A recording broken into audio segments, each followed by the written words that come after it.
Good morning po. Naririnig po ba ako? Yes po, naririnig po. Okay. Magandang umaga po sa inyong lahat. I welcome everyone po to our 6th webinar series. We will start na po our webinar and we are currently live po sa ating YouTube. Next please. We have here our Republic Act number 10844. It is an act creating the Department of Information and Communications Technology that aims to promote digital literacy, ICT expertise, and knowledge building among citizens to enable them to participate and compete in an evolving ICT age. So I'll be your moderator for this morning. I am Ms. Chiris Narciso, currently a DICT intern under the supervision of Sir Koji Marquez, the Tech4ED coordinator in the DICT Quezon of the Department of Information and Communications Technology, Luzon Cluster 2. Yeah. So before we start po, let's have our opening prayer and our national anthem. Dear God, thank you for the opportunity to meet together. Please help us to come together to make this institution reflect your kingdom. Breathe life into our ideas and decisions. Help us build a team that has love and respect at its heart. Give us the strength to continue working for your kingdom in this time of pandemic. Lord, come give us the inspiration to be the best we can be. May we be a shining example of your goodness and truth within, wherever we are. Inspire our thoughts, discussions, and ideas, and continue to remind us that all that we do here today, all that we accomplish, is for the pursuit of truth for the greater glory of you. We ask these things in your name. Amen.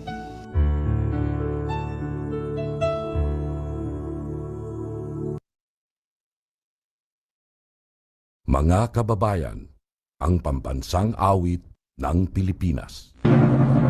Bayang magiliw, perlas ng silanganan, alam ng puso, sa titik mo'y buhay. Lupang hinirang, duyan ka ng magiliw, sa manlulupi, di ka masisingil, sa lalat at bundok, sa simoy at sa langit mo bangag, ay nilang ang tula at awit sa paglayang nilalaan. Ang isang ng watawat mo'y nagumpay na nagiging, ang bituin at araw niya kailan mapalik magdidilim. Lupa ng araw ng maraming pagsikap, layalangin sa lingkod. Aming ligaya dapat may mamagin, at namatay ng dahil sa'yo.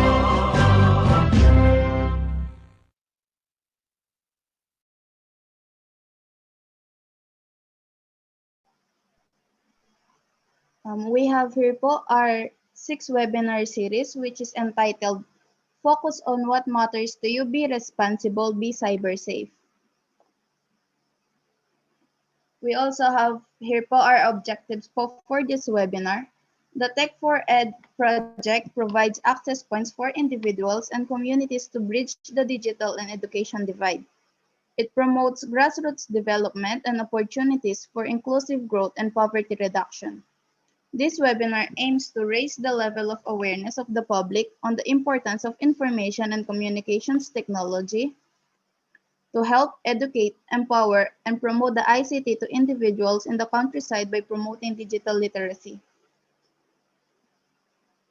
Now moving po to our guidelines and reminders po during this webinar. This webinar po is recorded for documentation purposes and will be streaming live via YouTube po. Turn off your microphones and cameras if it's not necessary din po. Do not share your screen or do any annotations. Observe proper decorum and etiquette. Use the chat box po for your questions. Yan. Also, certificates po will be provided to those who have attended the full duration of the webinar and answered the post-evaluation form. Yan. 4 webinar codes will be given in the duration of the webinar, which is needed in answering the post-evaluation form. Dito po, yung first and last code po is manggagaling sa amin all throughout po ng presentation na to. And the second and third po will be provided po by our resource speaker po. So please take note lang po kapag pinahita na po ng ating resource speaker yung code. And answer the questions po based on the webinar discussion. Also, please be more specific in your answers. Irrelevant answers po in the post-evaluation form may lead to forfeiture e-certificate issuance.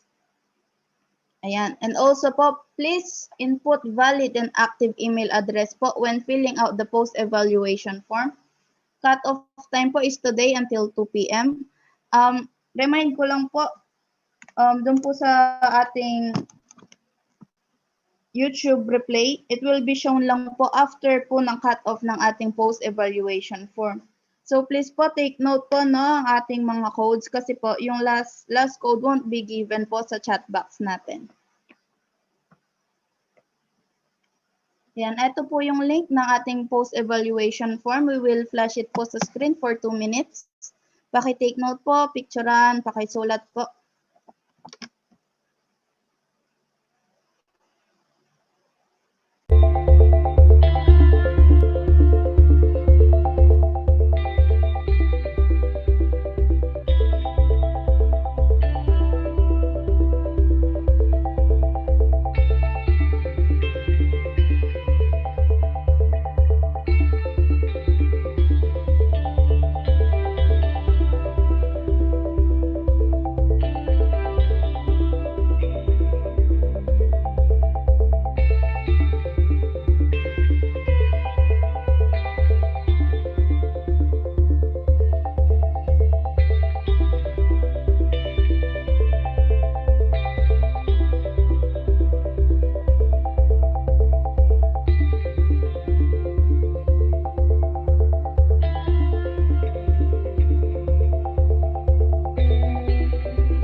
So, here's the mandate and functions po of the DICT.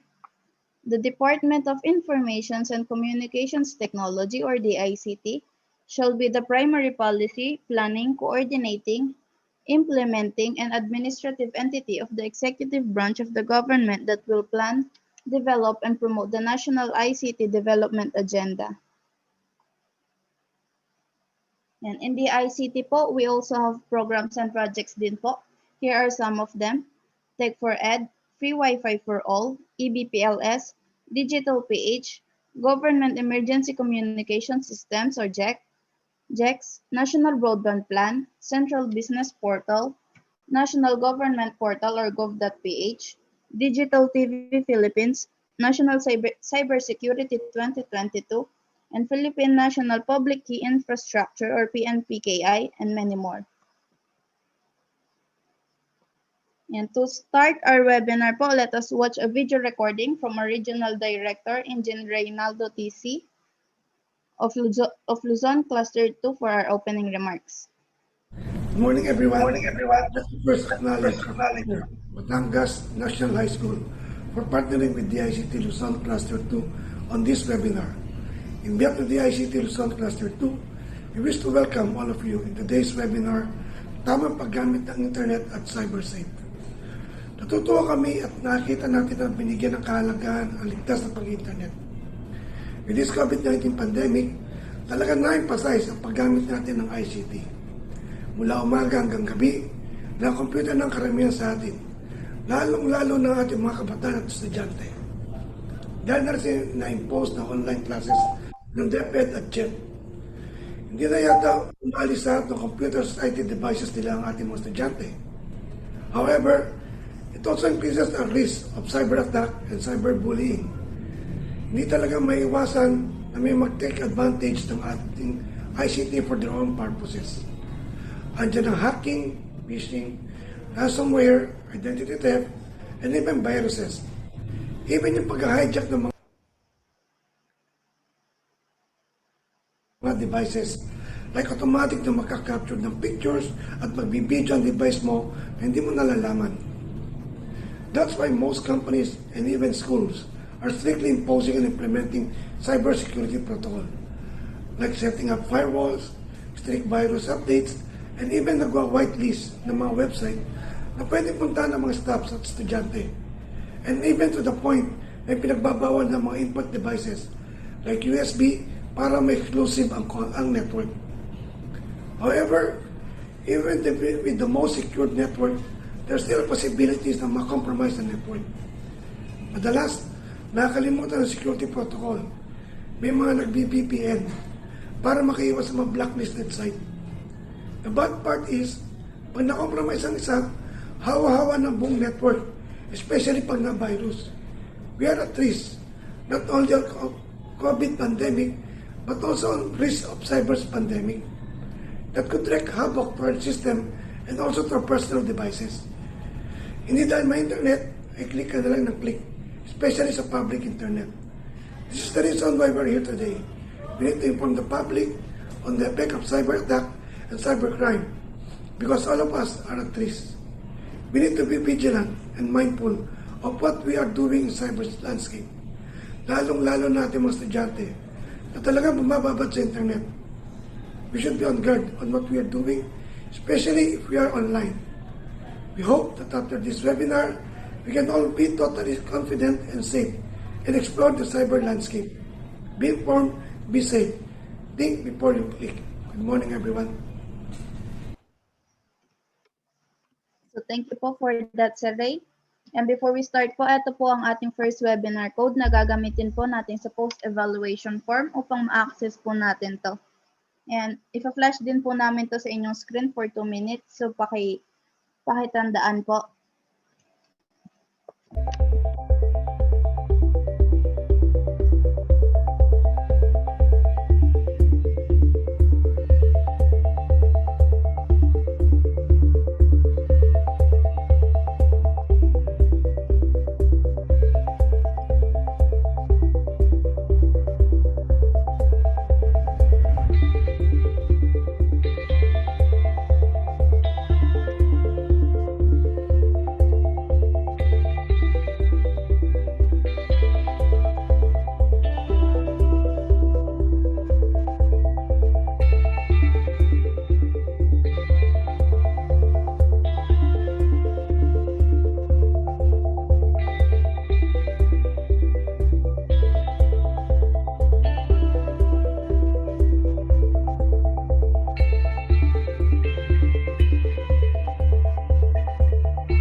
So, yung ating pong post-evaluation form, nasa chat box po natin.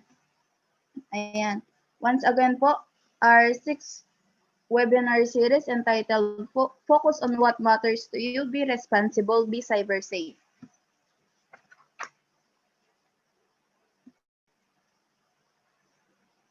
Now I'll introduce po everyone to our resource speaker po for this morning. She studied Bachelor of Secondary Education, major in English, and minor in Filipino at Batangas State University.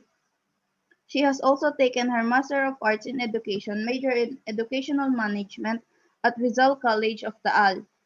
She is currently a Teacher 3 in secondary level, the Department Overall ICT or LIS Coordinator, the Department ISAT Electronic Self-Assessment Tool Coordinator at Batangas National High School and has been a resource speaker, key person, and a chairperson in Digital Teachers Training in Powerful Tricks in Office 365, PowerPoint, and Exploring G Suite for online teaching. Guidelines on the use of workplace for DepEd and deepening the 4Fs, faith, family, friendship, and financials of teachers, respectively. So now let us welcome po our resource speaker for this morning, Miss Joy L. Torrio. Good morning, ma'am. Hello, good morning. Good morning, everyone. Good morning, Sir KJ, to our moderator, to our DICT Regional Director, to everyone, to the participants, and the ICT personnels. Good morning, good morning, good morning.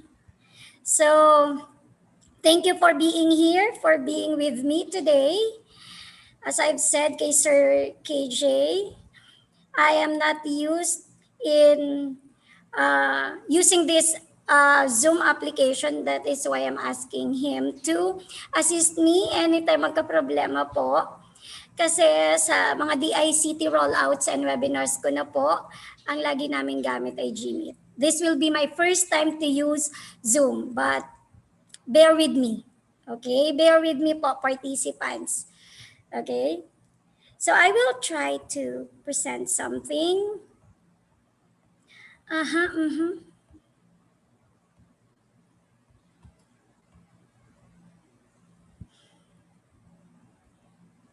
Okay, so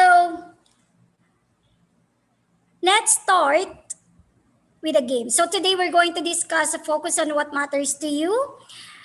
Be responsible, be cybersafe. Okay, meron na po tayong overview given by the regional director. Pero let's see kung ano pa po ang matututunan natin. Before we proceed to our webinar proper, let's have a game first. Can we have a game? Sir KJ or the moderator, Miss? Yes po, ma'am. Hindi po ako nakikita. Shall I start my video? Can I start my video so nakikita po nila ako? Yes, ma'am. Okay. There it is. Ito na po ako. Hello, everyone. Okay. So, let's start po.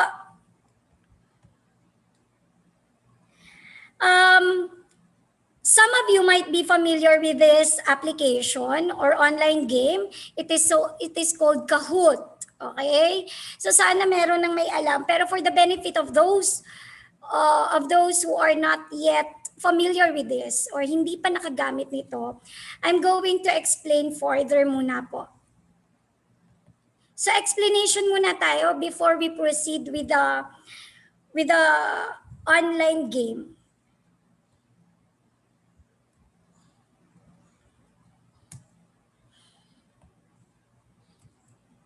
Okay.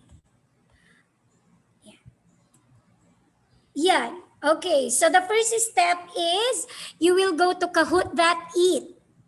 Kahoot.it. Explanation muna po tayo ha. You will go to Kahoot.it. And once you're in the online game, you will see the prompt that you have to type your game pin. So later we're going to process the game pin. You have to wait. Before we start, I'm going to give you the game pin. Okay, so Step 2, of course, you have to enter the game pin. Again, the website is kahoot.it. Okay, and then enter the game pin. I'm gonna give you the game pin later before we proceed to the game. And then after entering the game pin, you will now enter your name, or maybe we can use nickname. Okay, and then you just have to click OK, go, and then you're in. For you to verify that you're in, you have to check your name here on the bottom part left. Bottom part left, just like this one, you may encircle. I'm in, so I can see my name from there. Okay po? So, let's proceed. Just beware po, participants. And kahit po yung mga nasa YouTube streaming, Sir KJ, are we in Facebook Live din po? Or YouTube streaming lang? Ang YouTube streaming lang po, ma'am. Okay. Even yung mga nasa YouTube streaming, pwede po kayong sumali. Okay? Pwede po everyone, pwede pong sumali. So you have to beware. Kasi on your screen, what you can see only are shapes and colors. Okay? Dito sa example ko, I have 4 shapes and colors kasi multiple choice.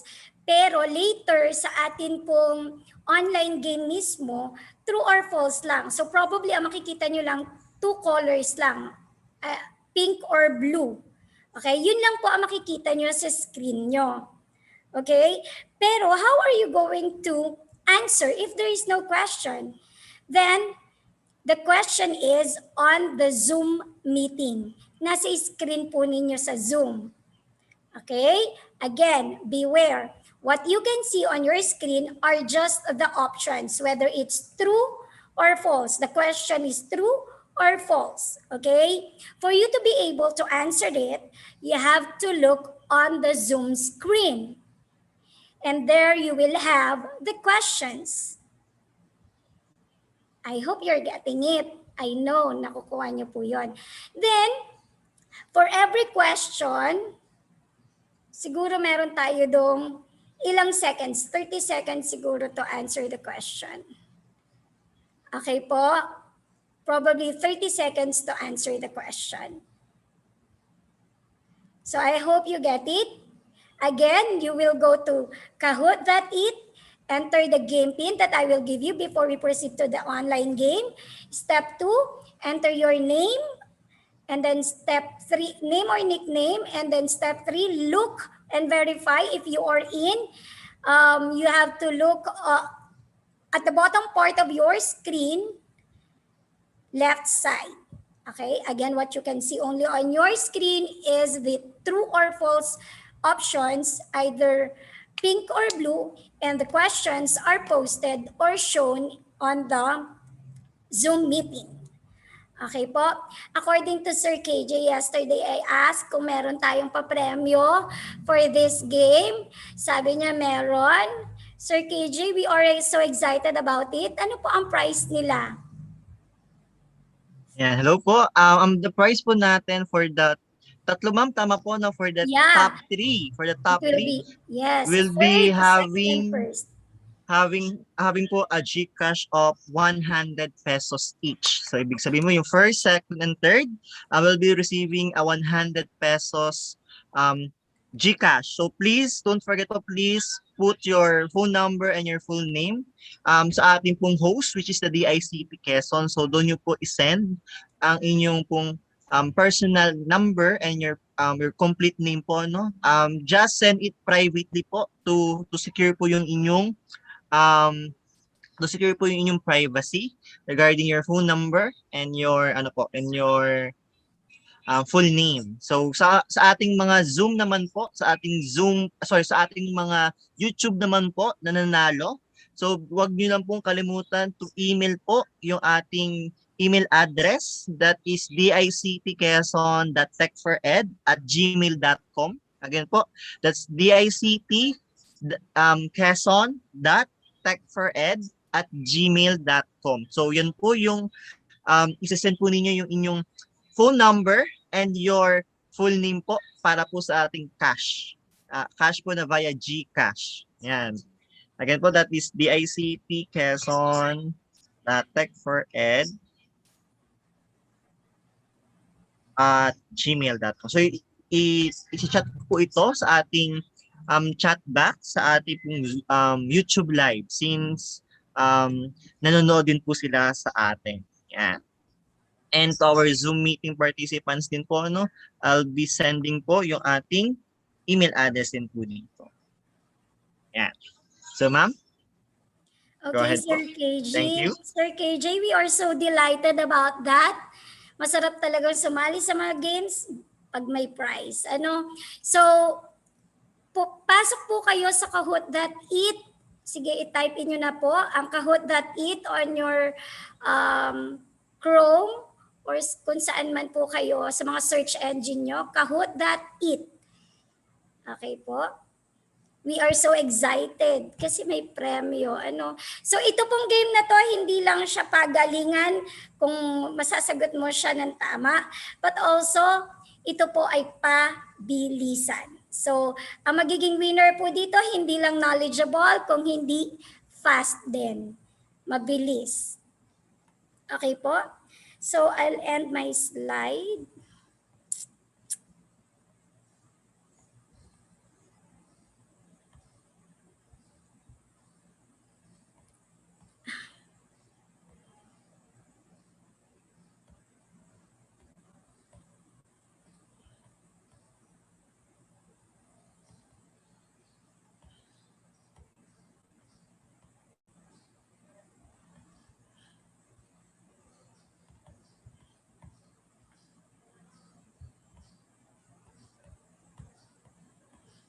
Pasok po kayo sa kahoot.it. Sana po you're doing it na.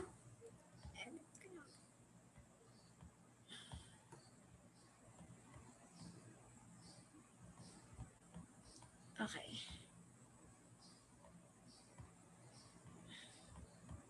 So let's play na po.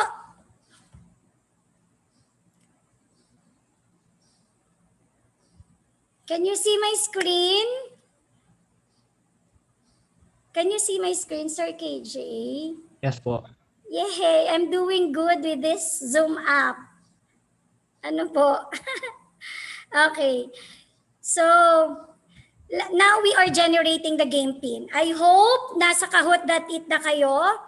So, the game pin is 1601445.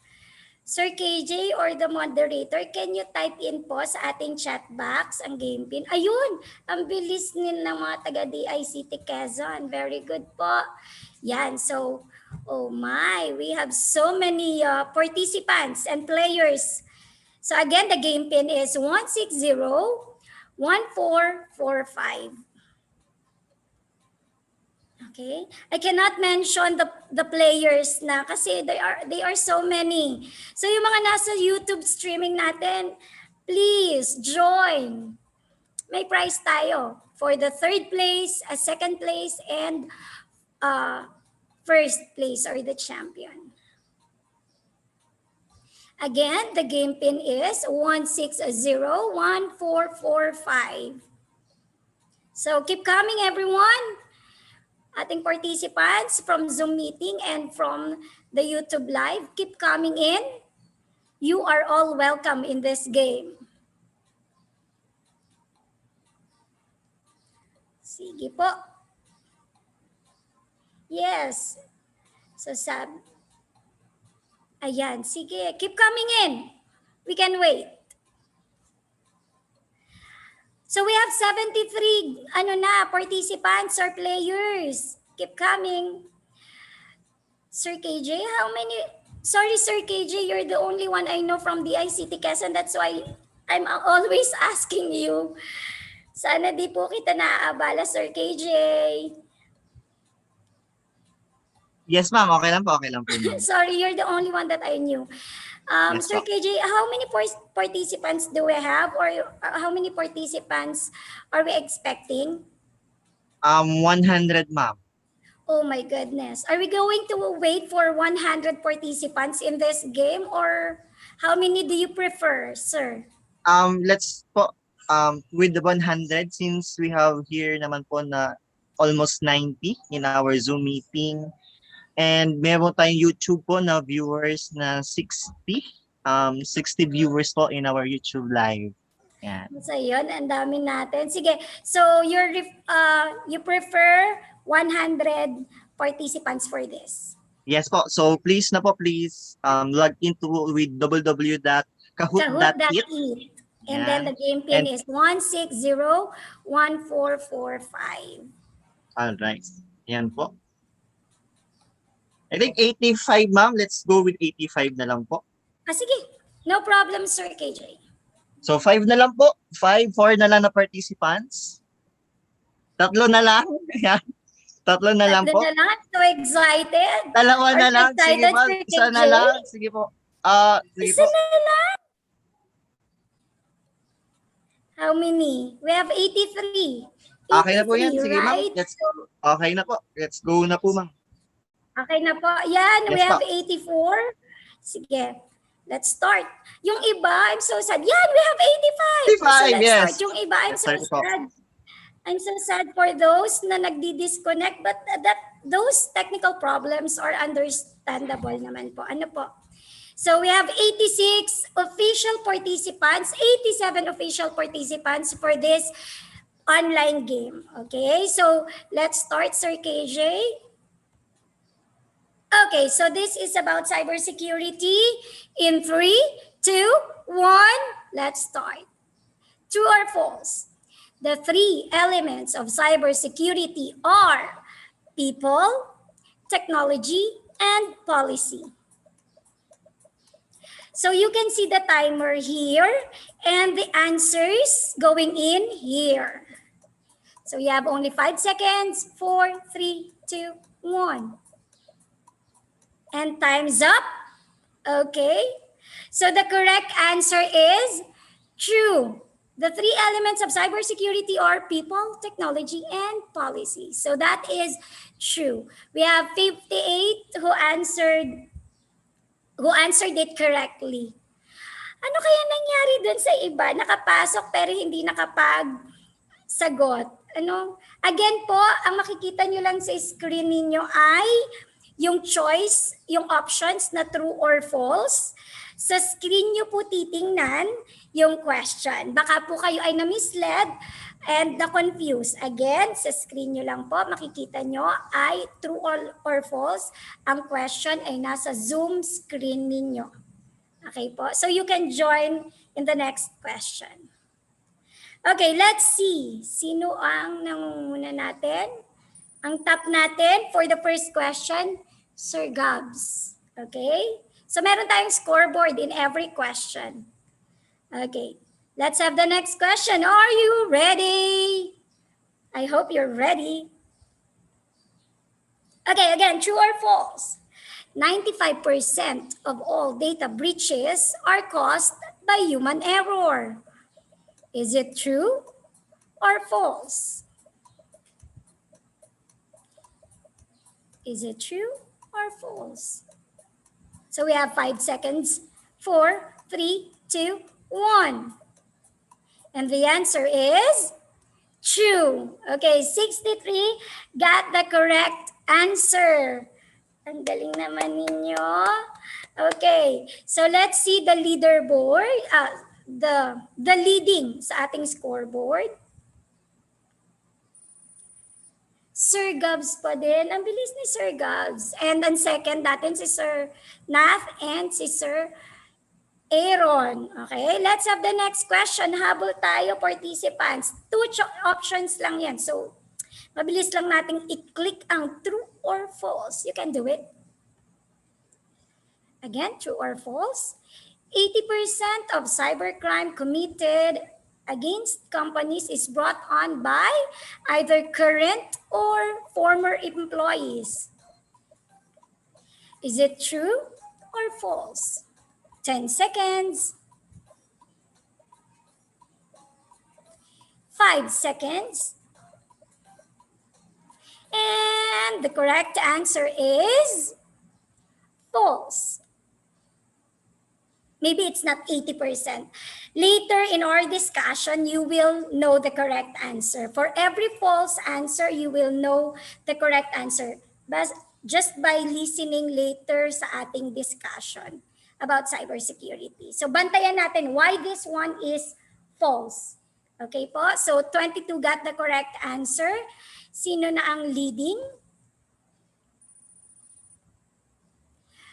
Miss Denise, Sir Gino, Miss Girly. So iba na yung tao natin sa leading sa ating scoreboard. Ano?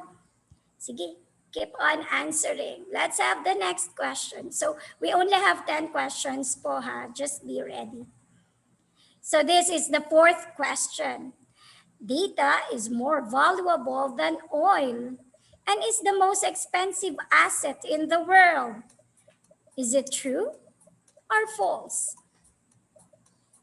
So you have 10 seconds to answer.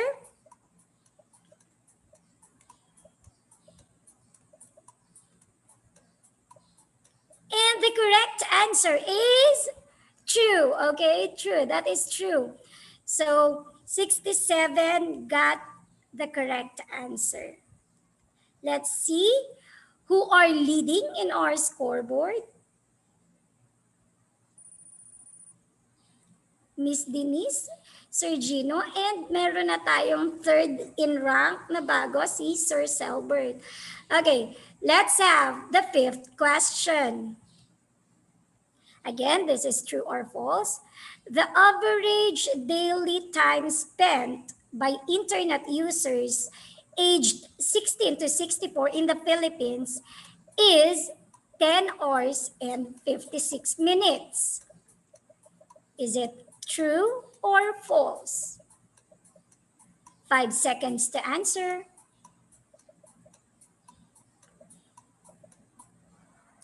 Okay, 53 got the correct answer. That is true. The daily time spent by internet users is 10 hours and 56 minutes. That is absolutely true. Okay, so who are leading? Oh, si Sir Selbert. Sir Selbert. Umangat na siya into rank 1. And then Miss Girly and Miss Maris. Okay, let's have the next question. So this will be the sixth question. The total number of internet users in the Philippines is 70.91 million as of January 2021. Is it true or false?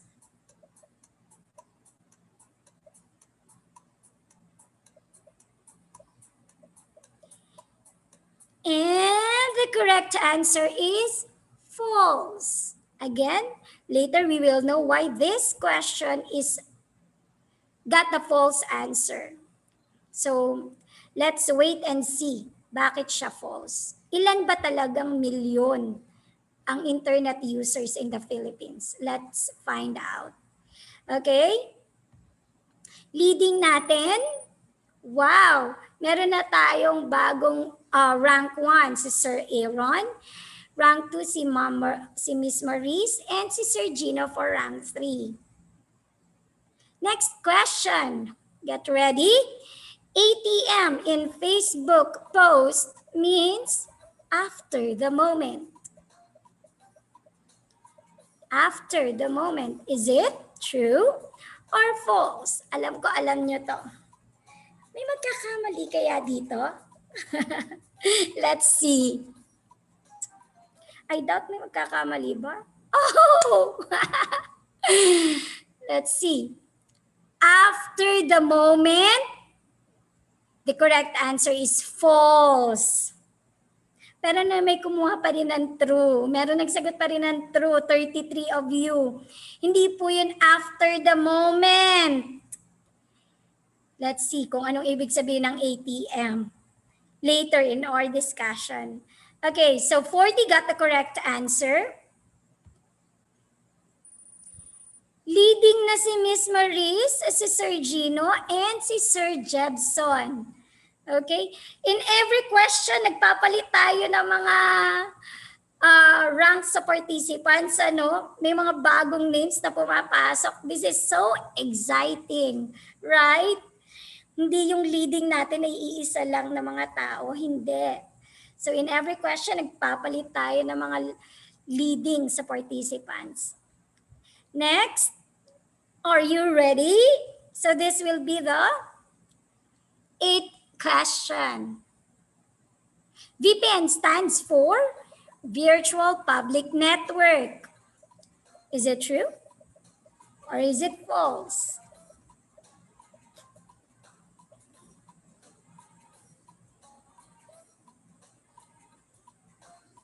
Okay. So the correct answer is false. Definitely false. Let's know later what VPN stands for. Just wait for the discussion. Okay, so 27 got the correct answer. Sino na ang leading? Kinakabahan ako. So ang leading natin, new name. Si Miss Mai, si Miss Girly, and si Sir Aaron. Okay, let's proceed. So this is the 9th question. 9 out of 10. HTTPS stands for Hyper Transfer Protocol Secure. Is it true or is it false? Let's find out. 5 seconds to answer. Okay, and the correct answer is false. False po siya. So, 35 got the correct answer.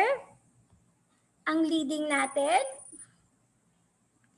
So, ang leading natin si Miss Mai, si Sir Aaron, and si Miss Girly. Ibig sabihin si Miss Girly talagang on fire na siya. Madalas siya nasa rank 3. Sa 3 ranks, okay? And for the last question, are you ready? Sir KJ, ready ka na ba? Yes, ma'am, ready na po. Okay, for the last question. At makikita na natin kung sino talaga yung officially winners. Okay, for the last question. Multiple factor authentication is a must when using devices. Is it true or is it false?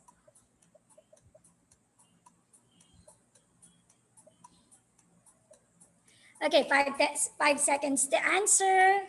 Keep coming in. Okay, 1, 0. And the correct answer is true. Okay, so 69 got the correct answer. Ang galing naman nila. Okay, for this question, let's see who are leading. Ito na pala ang rank. Ang rank, third rank natin si Miss Girly. Ang second in rank si Sir Aaron. At ang fourth in rank ay si Miss Mai. So sir, ito na po ang ating mga winners. Congratulations Sir po. KJ. Yes po. Pwede natin makausap si Miss Girly. Nasa Zoom ba siya or nasa YouTube streaming? Nasaan kaya si Miss Girly? We will not know kung nasa YouTube siya. Yes, ma'am. Yes, okay. And then ang rank 2 natin si Sir Aaron. And then ang champion natin ay si Miss Mai. Okay. So I'm gonna end this one. I'm gonna proceed with this one. Okay. Ang paalala ko lang po sa ating mga winners po na 3. So please, kung kayo ay nasa Zoom meeting po natin, please chat po yung inyong information to the ICT Quezon. Siya po mag-take down notes ng ating panalo. And for those naman po sa ating YouTube live na stream po na nanalo, please please email naman po ang inyong information kay dictquezon.tech4ed at gmail.com. Again po, that is dictquezon.tech4ed@gmail.com po. Okay, so I would like to congratulate Miss Girly, Sir Aaron, and Miss Mai for being in the rank. Ang galing-galing, ibig sabihin, very knowledgeable sila sa magiging discussion sa topic, and also mabilis ang reflexes nila. Meron namang very knowledgeable din pero nagkakaroon lang ng internet problems. So, better luck next time. Congratulations to the winners! Okay, so ang dami na nating naging nasabi, no? Nakapaglaro na tayo, pero let me introduce myself. Although inintroduce na ako ng ating Miss Moderator. Ano nga po, Sir KJ, name ng ating moderator? Miss Cherise po. Si Miss Cherise po ang ating moderator. Yeah. Our beautiful Miss Cherise, although na-introduce na ako. So, introduce ko din ng konting-konti lang just for you to understand why I am here, and I'm the one talking about this cybersecurity to you. Okay? So, wait a minute.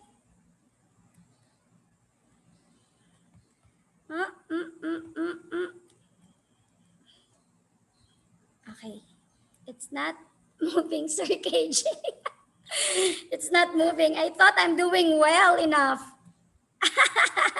Wait a minute. Okay, I'm going to proceed muna from the beginning. Sige. So I have this. Yeah, we're done with this. Okay, so this is me. So can you see me, everyone? Okay, that is my picture. May konting pa-off shoulder. So I am, again, Miss Joy L. Torrio. I am an English teacher from Batangas National High School. Some of you might have been in Batangas City or Batangas Province. So, ang Batangas National High School po is a big school in Batangas City. Okay po? So, I am an English teacher. So, you might ask, why she is an English teacher and why is she the one having this rollout or webinar regarding cybersecurity? She is not even a graduate of ECE or IT-related courses, or even not even a member of CERT or Cybercrime Bureau. You might wonder, right? Nagtataka kayo, you might wonder, pero let me explain. Let me explain po. So I am an English teacher, but I don't want to be boxed as stereotyped as an English teacher who is an English teacher who knows how to write, who knows how to speak English, or who knows how to teach English. I don't want to be stereotyped or boxed in that way. So one of my personality, I am curious. So since this pandemic, our educational system go remotely. Okay, so we have online classes, we use social medias. Sabi nga ng ating regional director na sabi niya na yung mga classes natin, and even sa mga offices ninyo, diba, tayo ay nagkaroon na ng mga work from home, and nagkaroon na din kami ng remote teaching. So I became curious about this computer-related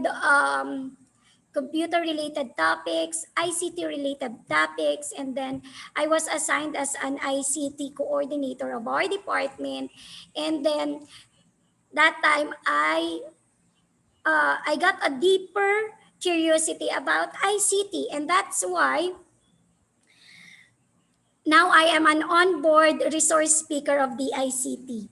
Okay po? So dumaan po ako sa training. Even I am an English teacher because of my curiosity and because I want to explore things about computers and about ICT related topics which are very important. Ano po, yung mga topics na yun, those are important topics that you have to know.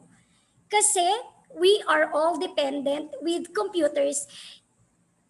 Most especially today in this time of pandemic, we are very reliable with gadgets, computers, and devices.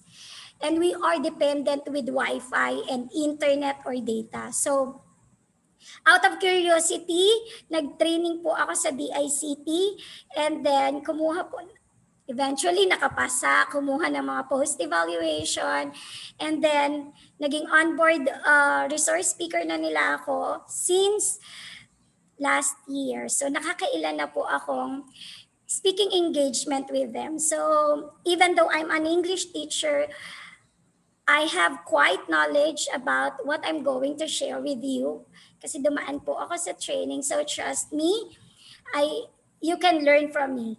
So later on, kung may mga input po kayo, you want to share something kasi meron akong nakalimutan or you want to share something to expand the topic, pwede po. So you will learn from me and I can learn with you.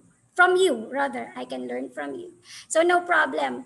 You are all welcome to input something which is related to our topic.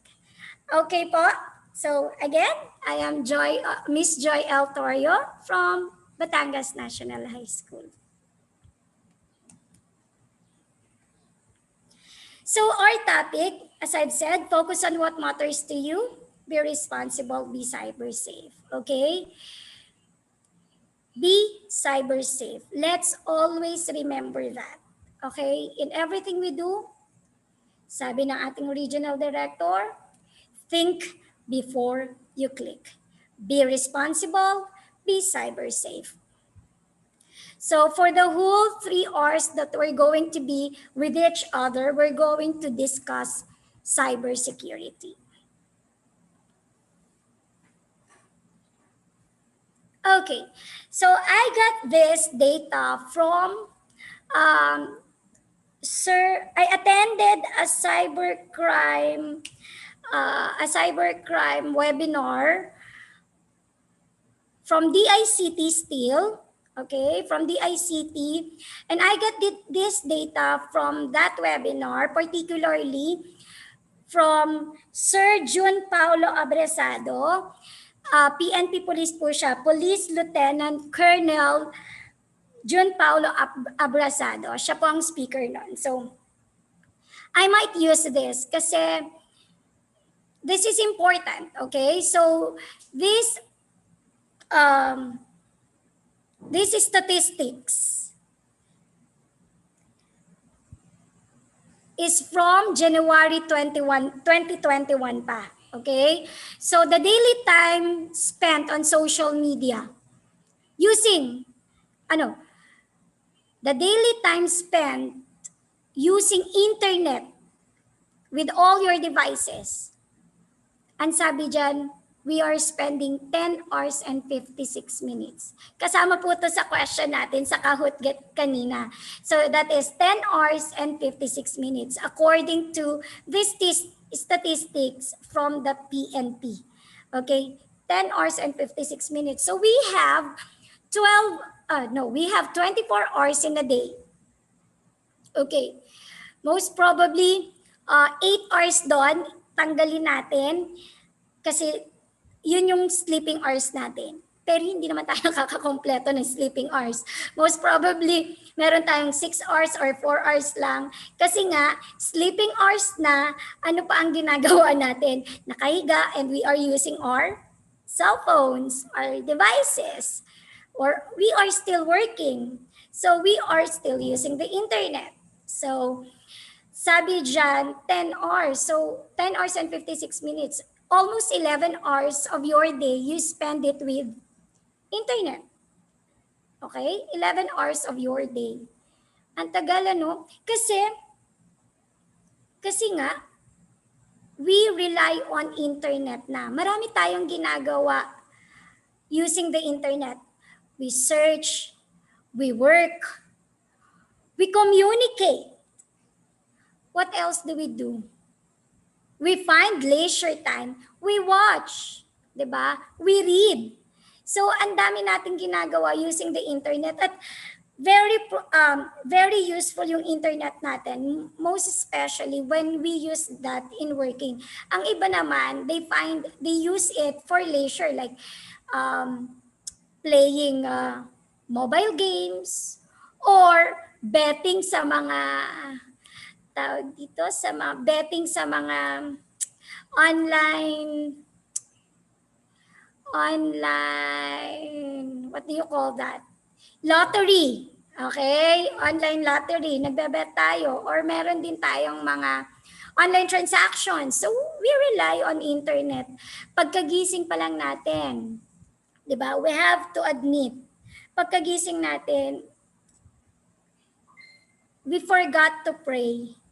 But the first thing that we do, we get our cell phone, we open it, and we use the internet.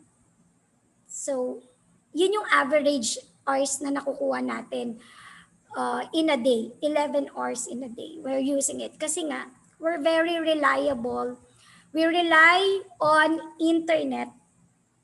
We rely on our gadgets and devices. Kasi nandun yung ating trabaho, nandun ang ating communication. Okay? So, we watch television for 3 hours and 30 minutes. Okay? Tama yan. Meron din tayo kasing, kagaya ngayon, we have Netflix. Okay? Ang isang movie, one movie will last to 1.5 hours to 2 hours. Okay? So, talagang probably, totoo itong statistics na 3 hours and 30 minutes nasa TV tayo. Okay. So, wala na ang wala na ang ABS-CBN. Nanonood pa ba kayo? Nanonood pa ba? Meron naman tayong, and we also have smart TV wherein we are watching what we have on our gadget, smart TV. Like we can YouTube on your television, we can search on our television, or we can connect the Wi-Fi to our television, Netflix, and other streamings, okay? So most probably, we spend time in watching television. And yan, we spend 4 hours and 15 minutes on social media. That is correct? Yeah, that is true. Most probably. And as the day goes by, mas lalaki ng lalaki pa yung hours we spend in social media. Kahit nga yung mga little ones natin, they know how to navigate cell phones and they know how to go to TikTok, right? They know how to go to Facebook, right? So, as long as meron tayong gadgets, as long as meron tayong data and internet, lalaki pa ng lalaki yung number of hours that we spend in social media. Kasi ang daming social platforms na lumalabas din ngayon. So we explore. Ayaw nating magpahuli, ayaw nating maiwan. So we explore those applications, social media platforms. And even yung mga maliliit na bata, baka mas marunong pa sa akin in social media, right? That's so amazing, These little ones, like toddlers, 3 to 5 years old, and even yung mga children na 6 and above, yung mga toddlers, they don't know how to read, but they know how to navigate cell phone, right? That is so amazing. So, maybe that's learning by doing.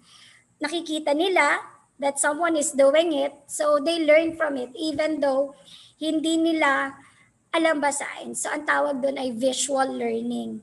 So magaling doon yung mga bata visual learning. Kaya nga alam nila yung mga passwords kahit di naman nila alam pa yung numbers and yung mga letters, di ba? Yun.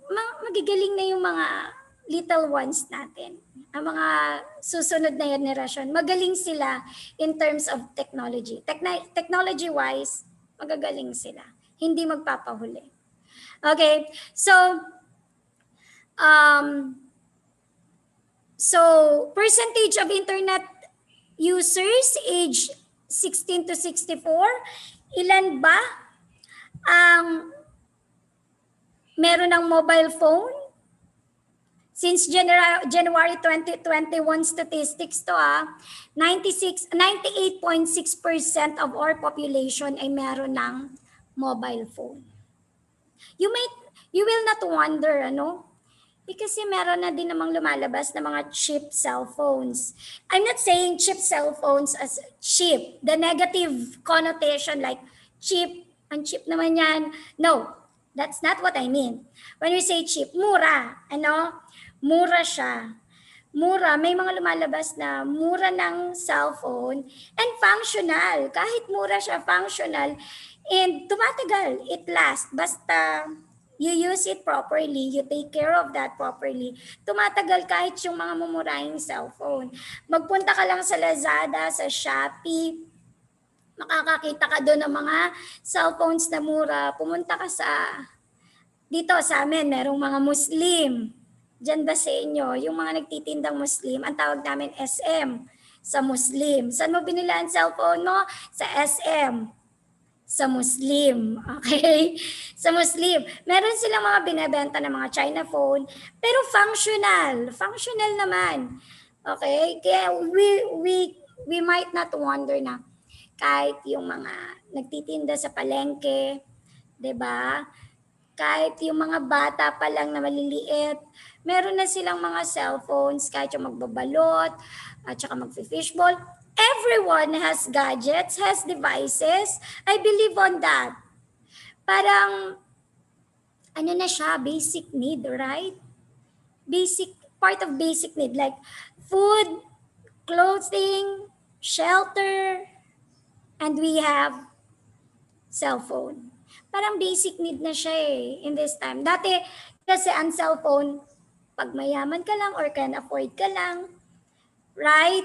Ganun lang, for leisure, okay? Ang mahal pa ng load noon, okay? So kung sino lang talaga maka-afford. Ngayon kasi, ang dami ng gamit ng mga gadgets. Okay, ng mga mobile phones. Ang dami ng gamit. Most especially in communicating. Okay? Yun naman ang talagang importante. Communicating and be updated with the current news. Okay? So, that's it. Lahat tayo, I believe, kailangan ng mobile phone or gadget. Okay? Smartphone, 98.5% ang meron na sa atin. Non-smartphone, 13.3. Meron kasing smartphone at saka non-smartphone. So may mga ganyan tayo. So, yun nga, as I've said earlier, kahit the cheapest ones, okay, na mga na mga cellphones, functional, pwede. Just take care of it. Basta hindi sasabog pag sinarge. Okay, pwede siya, pwede. Okay? So, sabi dito, ang average, the total number of internet users using any device, okay, using any device, Pilipino to sa Pilipinas to, 73.91 million. Okay, 73.91 million users of internet. Pwede. Tama to. Kasi, as I've said, we rely on internet. We rely on Wi-Fi. We rely on public Wi-Fi. We rely on free data. Diba? We rely on data kapag nag-load tayo. Kasi, maraming gamit na ngayon ang ating cellphones. Okay? Even yung mga money transactions, bank transactions, even yung email natin, yung pag-i-email natin, yung communication sa work dahil pandemic, we are working remotely. Ako, I am teaching remotely like although kami ay modular teaching, still we communicate with students just by using the messenger. Kasi ano ba yon? Makamasa yung messenger. Yung tipong kahit free data lang, you will not see the picture, you will not see the video, you will not hear the voice recording, but still, yung mga messages lang, by mere messages, mababasa mo siya with free data. Okay? So, pwede talaga na ganun karami, 73.91 million ang talagang internet users dito sa Pilipinas as of January 2021. Kasi importante siya. Importante. Okay? Sa total population natin, yung 73.91 million na yun ay 67% ng ating total population. Ang laki, no? Sino kaya yung mga hindi na nakaka-connect sa internet? Siguro ito yung mga far-flung areas. Ano, yung talagang kahit gustuin nila, hindi talaga sila makakonect sa internet kasi limited sa area nila. Okay? Siguro ito yung ilang percent na natitira, yung 40 or 30 plus percent na natitira na hindi nakakapag-internet, most probably, they are from far-flung area.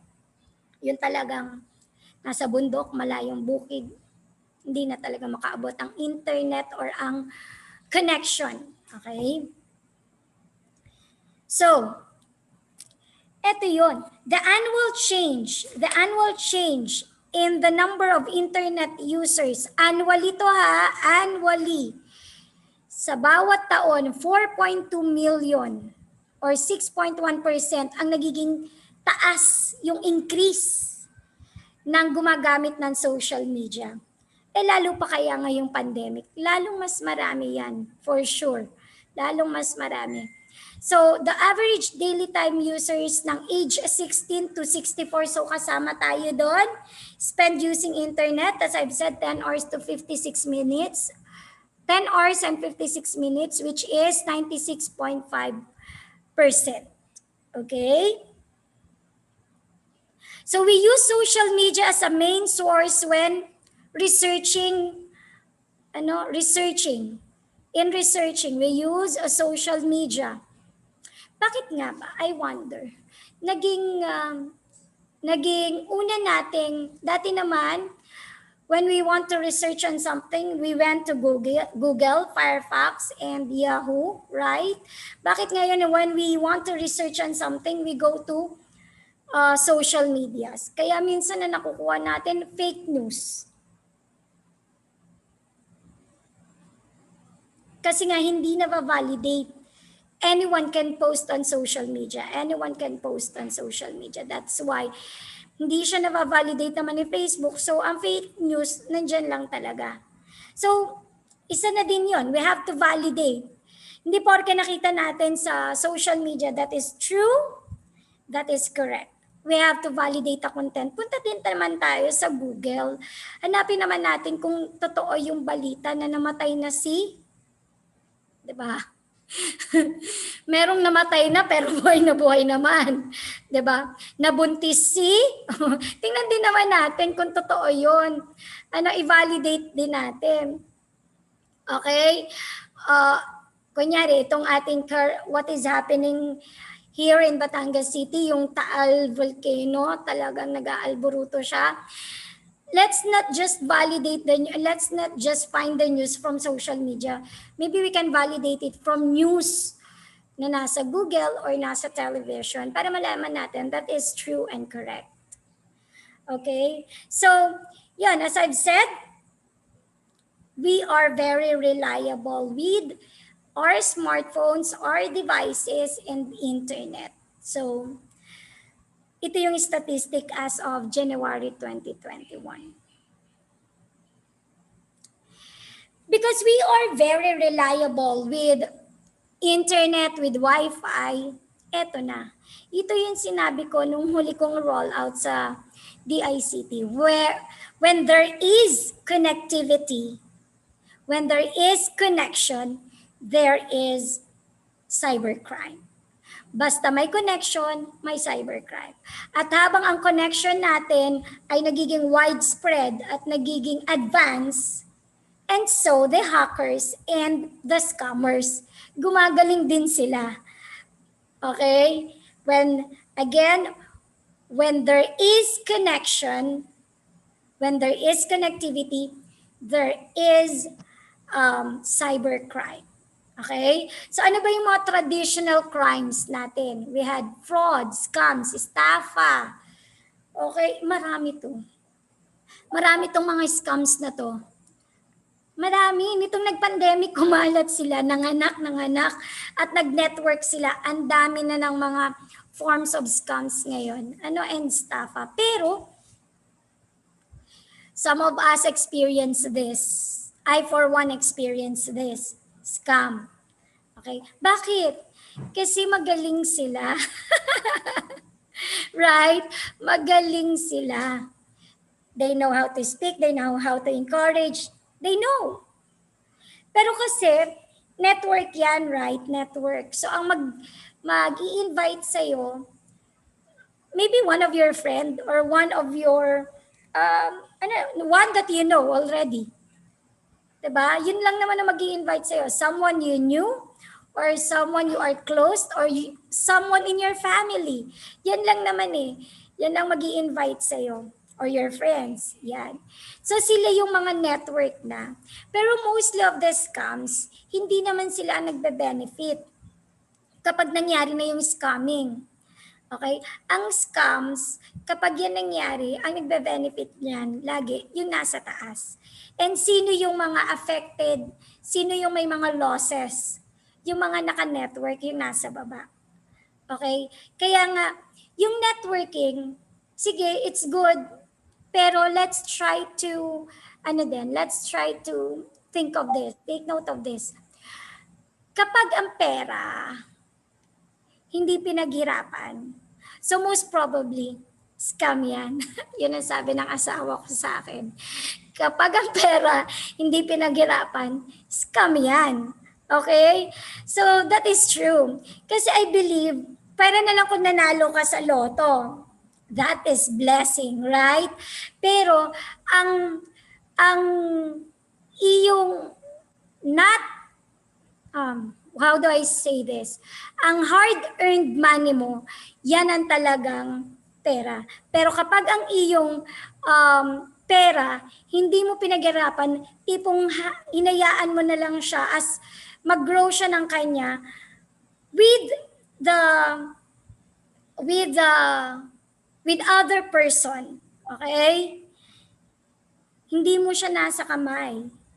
Okay? Parang tipong pinaubaya mo siya sa iba at hayaan mo na lang pera ang magtrabaho para sa'yo. And that is a scam. Kasi hindi siya not hard-earned money. Okay? Pero, ano ba?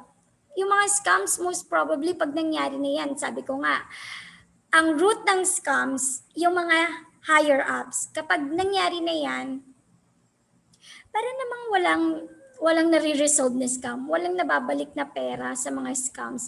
Parang hanggang doon na lang siya, na-scam ako and that's it. Charge to experience, right? Ganun lang tayo. Na-scam ako, iyak, heartbroken, something like that, and then move on. Anong nangyari sa kaso? Parang wala. Parang wala. Parang hindi mo na narinig ko ano na nangyari doon sa mga talagang nag-corrupt. Okay, so yun lang. We have to learn that kapag di mo pinaghirapan ang pera, scam yan. Lalo na kung ang ini-offer sa'yo ay walang produkto, kung hindi pera lang ang ibibigay mo. Most probably scam yan. Okay. Online yan ginagawa. Ang libel, pwede na ring online ginagawa, di ba? Cybercrimes, meron ng libel, okay? Meron na ring threats. Maraming nangyayari dyan, most especially sa social media, yung mga threats, right? Wala ka nang magawa. Dati ang threat, binabantaan ka face to face, may dalang kutsilyo, may dalang baril, yan. Binabantaan ka. Pero, ngayon hindi na. Ang mga pagbabanta, hindi na. Sige, kapag hindi mo, In just one message, pwedeng magunaw ang mundo mo, pwedeng masira ang buhay mo. In one message, doon sa nag-death threat sa'yo. Like, sige, kapag hindi mo ako binigyan ng ganitong halaga, ilalabas ko lahat ng baho mo. In one message like that, 'di ba? Or sa mga threat, pwede din namang ilabas yung mga secrets mo in social media. Ganun na ang nangyayari ngayon, lalo na sa mga well-known persons. Sa mga artista, di ba? Doon sila sa social media sila nagpapalitan ng threats. Okay? Sa social media sila nagpapalitan ng mga baho, naglalabasan ng kanilang mga ng kanilang mga shortcomings. Parang very open book na yung buhay nila kasi doon nila lahat nilalabas sa social media or online. So ganun na yung mga crimes ngayon. Robbery. Robbery. Kapag na-scam ka, parang na rin na nanakawan, di ba? Estafa yan. Identity theft. Okay, ito mga hackers to eh. Sabi ko nga, habang marami na ang gumagaling sa paggamit ng technology, marami din naman ang gumagaling sa pag-hack or sa paggawa ng cybercrimes. Identity theft, madali lang to para sa mga hackers, 'di ba? Kayang-kaya nilang mag-login with your login credentials. Kagaya na lang sa Facebook, parang nito lang merong mga lumalabas na Facebook post na nahack ang account nila. One of my co-teachers, nahack ang account niya for how and for whatever reason, hindi niya alam. Pero hinayaan niya na lang. 'Di ba? Meron tayong nakikita mga Facebook post or social media post na this is to inform everyone na nahack po ang account ko at kapag meron pong nangutang sa inyo or humingi ng favor in behalf of my name or using my name, something like those, di ba? Ibig sabihin sila ay nahack na ang account. Identity theft, pwede yan. Or, kagabi, meron din ako narinig sa balita. Ano ba yung balita ang pinanood ko? Identity theft din. Parang tipong kinuha yung identity niya tapos ginamit as siya ay online seller ng online seller siya. Okay? Pero yung identity hindi kanya. Ginamit lang. Ninakaw, identity theft. As I've said, identity theft. So itong si mismong tao nakatanggap ng message, kailan niyo po i-deliver ang parcel? So nagtataka siya. Wala naman akong tinitinda. So ayun na nga, 'di ba? Nanakaw na yung identity niya. So madali lang 'yan sa mga login credentials ninyo. If you neglect your login credentials, basta lang kayo login anywhere, anytime, in any devices, nang hiram, nakigamit ang computer, most probably, magkakaroon kayo, ma-experience nyo itong identity theft. At hindi lang sa login credentials, even in Facebook or social medias. Kaya nga sabi namin sa mga students namin, or sa parents ng students namin, pag kumuha sila ng cards, at syempre natuwa sila, 'di ba? Natuwa sila na merong mataas ang marka, merong honor si bata, ipopost nila. Pero what I am telling them is that i-avoid na lang, isend na lang sa family members ko, talagang natutuwa. I-avoid kasi baka makuha ng iba yung detail ng bata. Or even yung detail mo as social media user, possible. Kasi, as I've said, when there is connectivity, there is cybercrime. Pauulit-ulitin natin yan. Okay, bullying. Okay? Even in face-to-face,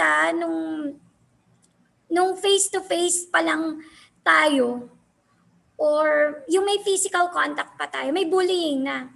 Paano naman ginagawa tong bullying in social media? 'Di ba? Pwede, madali. Ang dali-dali lang ng bullying sa social media, tama? At kumakalat yan. Parang para sa kanila, ang dali lang gawin, manakit ng kapwa. Okay? Parang ang dali lang para sa kanila na sirain ang buhay ng iba. Parang madali lang sa kanilang magbigay ng negative judgment. Parang madali lang para sa kanilang magbigay ng negative vibe for someone. Ano nangyayari? And there is bullying. May bullying nang nagaganap doon. At ikaw, ano naman? Affected ka, parang, syempre, social media. Ang dami nang nakakakita.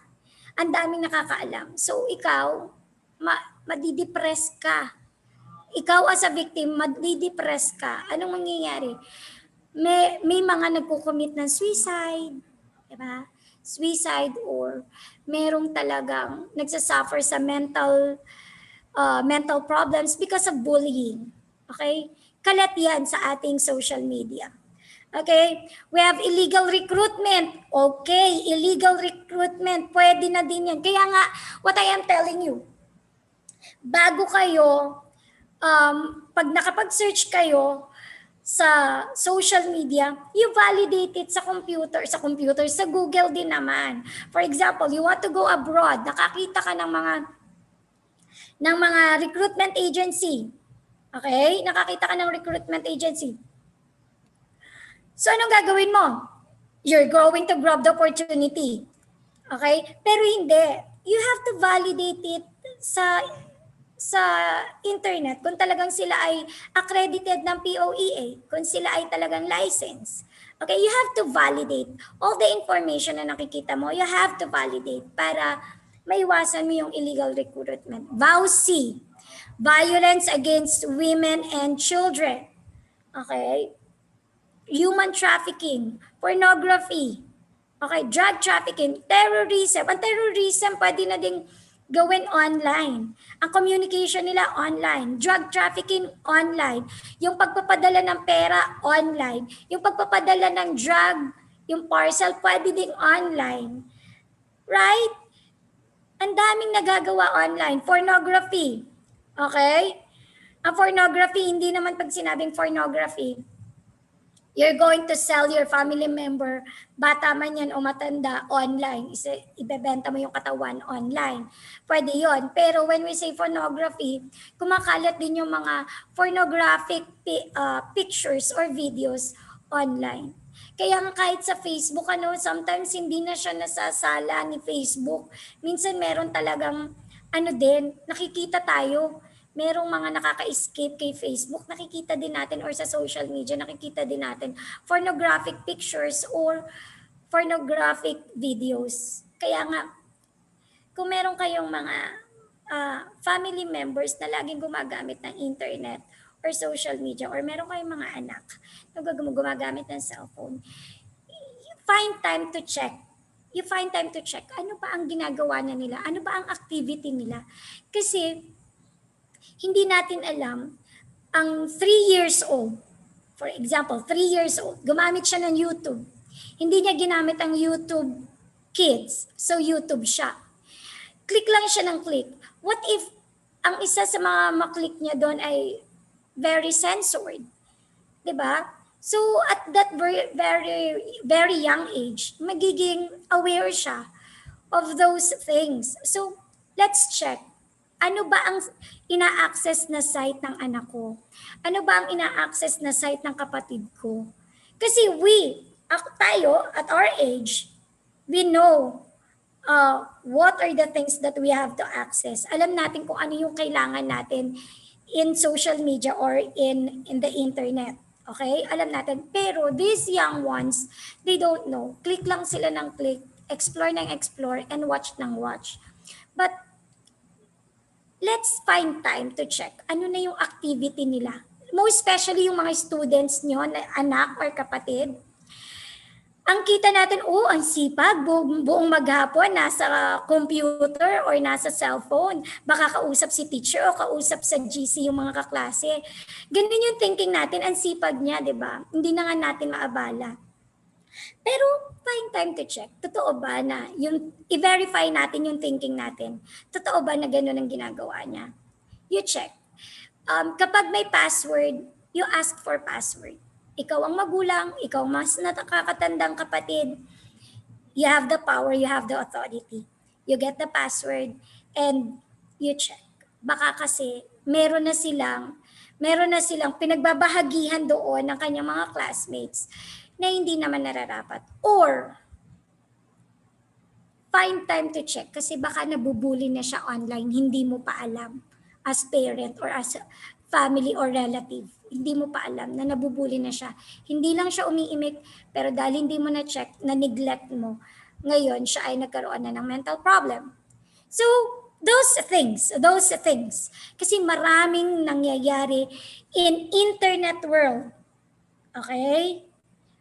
Maraming nangyayari. Nakikita na nga natin ang kabataan ngayon para na silang may sariling mundo. They are not in real world. Okay? They are in the world of mobile games. They are in the world of Facebook. They are in the world of TikTok, di ba? They are not in the real world na. Pagkagising pa lang, doon na agad sila naka-access at yun na nagiging life nila the whole day. Okay? So, we have to stop that. Let's make them communicate face-to-face or personally. Ask them, talk to them. Okay? Yun. Ganun din tayo. Kung gusto nating i-implement yun sa ating mga bata or sa young ones, dapat ganun din naman tayo. Kasi we set the example. Sabihin naman ng bata sa atin or ng young ones sa atin, sinasaway mo ko, ikaw naman maghapon din sa laptop. Ikaw naman maghapon din sa computer, sa gadget, di ba? So, we walk the talk. We set an example. We set as a model. Okay? So, yun ang tutularan nila. Okay. Data is more valuable than oil and is the most expensive asset in the world. I believe on this. Okay? Kasi we are very reliable with Wi-Fi, with our gadgets, with our internet. We are very reliable on them. To the point na because it is easy to access bank transaction sa cellphone apps natin, it is easy to transfer money sa cellphone apps natin, it is easy to communicate sa ating mga social accounts na nandito sa cellphone natin. For example, when we lose our cellphone, nakuha yung data doon, login credentials, ATM number, and all the data. Parang tipong that is more valuable than oil. Para bagang wala na. Kasi yung life mo is inside that cellphone or inside that computer. So kapag siya ay na-hack or nakuha o nawala, that's it. Your life is in there. Your identity, your bank transactions, your money transfer transactions, your social media, and everything about you nandun sa iyong cellphone or sa iyong laptop. At kapag yan ang nahack or nawala, that's it. Parang yung buong buhay mo mawawala na din and you don't know where to start. Malaki ang mawawala sa'yo. Kaya nga sabi, data is more valuable than oil and is the most expensive asset in the world. So we have to be secured. Okay, according to statistics again, 95% of all data breaches are caused by human error. That is correct. Human error because who used the devices? Who used the computer? Who used the laptops? Who used the cell phones? Who? Sino ba ang nagpa-facilitate sa kanila? Sino ang consumer? Sino ang user? Human. So kung magkaroon ka ng data breach dyan sa cellphone mo, sa laptop mo, sa desktop mo, that is your fault. Human error. Okay, 95% of all data breaches are caused by human error. Later, we will discuss how we're going to be cyber safe. Okay? So 94% of all malware is delivered by mail. Ito yung mga nakikita natin. Yung tipong, I had this experience, I just want to share. I had this experience wherein I need an app. Okay, for downloading something like that. For downloading something like that, okay? And then I downloaded, hindi pa ako cyber aware, okay? Wala pa yung cyber security awareness sa akin. Hindi pa ako equipped with that. Okay, so I downloaded this app, and then not knowing nitong app pala na to ay parang virus ba siya or something like that. Basta na ma-download ko na siya, meron na nagpop up na mga emails na like, congratulations, you have won, so on and so forth. Congratulations, you can redeem or you can claim your prize, just click this email, something like those. So beware of downloading applications on your cell phones or on your computers. Meron pang one time nangyari sa akin, ang kasama naman niyang virus ay pornographic pictures or GIFs, yung GIFs. Nag-download ako, but it's a long time ago. Nag-download ako for my presentation kasi speaker ako sa aming department. So, not knowing yung na-download ko may kasamang virus, so nakakaya. Yung tipong gusto kong lumubog sa kinatatayuan ko habang meron akong speaking engagement. Kasi nag-pop up yung virus, pornographic GIF siya. So, you imagine, I, as the speaker, presenting something on the screen, tapos may mag-pop up na ganun. That is so shameful. So, again, beware of what you download. Make sure that it is licensed, or you can validate that it is legit, okay? So, 56%, ito kanina yon, kasama to sa ating Kahoot. 56% of cybercrime committed against by companies, hindi 80%, just like the question. It's 56%. Kanina sa question, 80% daw. No, it's not. 56% of cybercrime committed against companies is brought by either current or former employees. And that is true. Meron kasing employee na magaling sa hacking activity. Pwede, ano? Pwede niyang ma-hack yung account ng company, or merong isang layoff personnel natanggal sa trabaho for whatever reason, natanggal sa trabaho, gusto niyang gumanti. So, nag-commit siya ng cybercrime against that company. Pwede niyang mapasok kasi sino ba ang magkukommit ng cybercrime sa activity, sino ba magkukommit ng cybercrime inside one company? Of course, those person who knows the company. Who knows the company or who knew the company kasi nakaalis na siya. Okay? Sila lang ay yung mga tinatawag na inside job. Okay? Inside job. Laging nandoon. Or kahit man siya ay hacker from the outside, laging meron siyang connection inside the company. Laging meron siyang asset inside the company na magpo-provide sa kanya ng data or information regarding the company. Laging inside job ang cybercrime when it comes to small or big enterprises or company.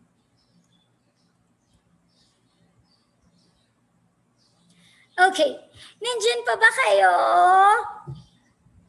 Ay, Sir KJ, nandyan ka pa? Miss Charit, nandyan pa kayo? Yes, ma'am. Out po Okay. Sir KJ. Pero andito pa po. Okay, just checking. Ang participants natin, hello. Are you still there? I hope I'm not getting you bored. Okay? So, hello. Kaway muna ako. Ayan. The three elements of cybersecurity are people, technology, and policy. People are the... Okay. I can see your... Wait. Can I see your messages? Okay, I can see your messages, participants. Hello, everyone. Thank you for those who answered. Hello. We are still here. Thank you for listening. Yan. Thank you for still watching and for still listening and for still being with me. Yan. Nandito pa rin tayo. Okay. Hello, hello, hello. Very active ang participants. They are saying hello to me. Hello and hello. Okay, so 3 elements of cybersecurity. We have people, technology, and policy. So people are the users of technology. And in every technology, there is policy. Okay? Ano yung policy na sinasabi ko? Sa bawat technology, like for example, you buy something, you buy cellphone, laging may policy si Samsung. May policy si Apple products. Diba? Samsung products, may policy yan. Bago natin ma-set up yung device, right? Or yung laptop, right? Lagi tayo may chine-check na policies. I agree or I disagree, right? Merong mga policies. So, meron laging policy ang bawat technology. So, we have to read din naman yung mga policies na yan.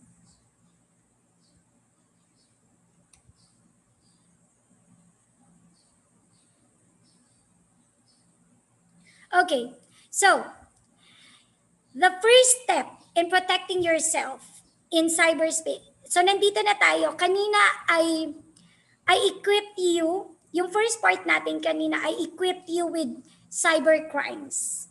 Okay, I equipped you with cyber crimes by stating cyber crimes na nag-exist nowadays since we are very dependent with internet. Okay? So, in our next, in the second part, let's discuss naman how to be cyber safe. So, the first step to be cyber safe, the first step in protecting yourself in cyberspace is to know what are you protecting yourself from. Okay?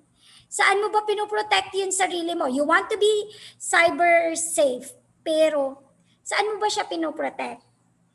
Saan mo pinoprotect yung sarili mo? From what? From malwares, from hackers, from phishing, diba? From viruses. So alamin natin, ano ba ang gusto nating mangyari and what do we want to be, what do we want just to be cyber safe. Okay? For a minute. Okay. Okay.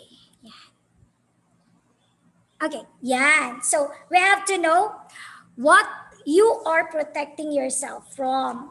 Okay? Yan. So this is the part where I have to Sir KJ, Miss Charisse, stand by because this is the part where I have to present a video. So stand by. But I'm gonna try, okay? Because I want to learn this Zoom app. I want to try to present. Okay, I want you to watch, participants, I want you to watch this Russian hacker. Kasi Russian siya, so yung kanyang, anong tawag doon? Yung kanyang accent in English, medyo mahirap. So try to understand yung sinasabi niya kasi importante yung sinasabi niya. Yung accent niya lang very Russian, okay? So watch this Russian hacker break into our computer in minutes, okay? Ilang minuto kaya ng isang hacker na ma-break ang ating mga computers. Let's find out.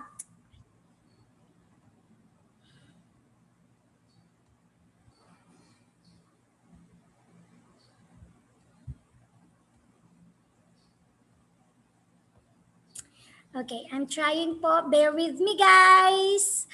I know meron akong disclaimer kanina sa inyo na talagang this is my first time. Anyways, bear with me. I want to try. Okay po, I want to try. Share with sound, right? And then optimize. Okay, let's share. Okay, I'm almost there. So I am joined here by Mike Sasansky. Have you heard something? Yes, ma'am. Yay! That's perfect. Thank you, Miss Charisse. So that's perfect. Thank you so much, Miss Charisse, for assisting me. So meaning, you can see something and you can hear something, right? Yes, ma'am. Okay, sir. Sabi ni Sir Junri. Yes, ma'am. Thank you, Sir Junri. Okay. Now, Again, let's watch this.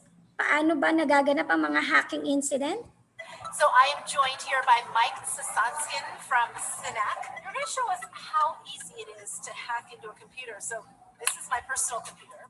So in this attack, we will pretend to be a wireless access point that you normally connect to, let's say in a hotel. So if you go in there and you try to log into something called Four Seasons Guest, Okay. as you'd expect, it's, the Wi-Fi is around, you'd want to be able to connect to it, and a person Excuse just me po, arrived, ma'am. think, I'm a guest, I should connect to the guest network. Sure. So now if you go to a website that you would normally use, like yelp.com, Okay. and Hello you know, po. normally what Ma'am. happens when you go to a website just after you've logged into a hotel network, it says, oh, please log in, you're a new user.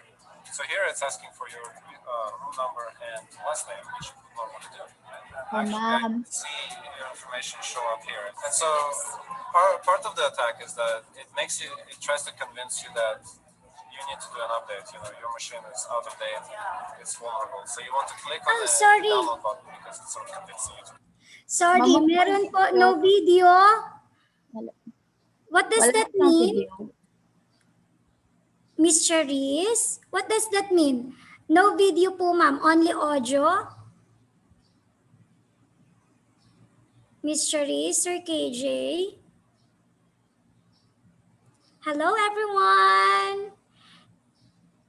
Okay. No. What does that mean po? Nawala po yung video. Pero kanina po meron. We cannot see it.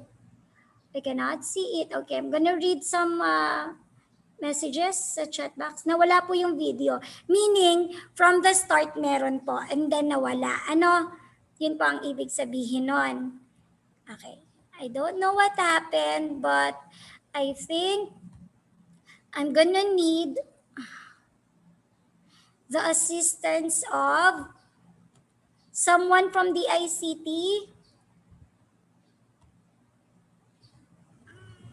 Ma'am, okay po, ma'am. Sorry, abala po sa inyo. Sorry. Doon po tayo sa... Who am I talking to? Is it Sir KJ na? Doon po tayo sa... Yan. Perfect. Thank you so much po. Thank you so much po and sorry for the inconvenience. But we don't have sound po. We don't have sound po.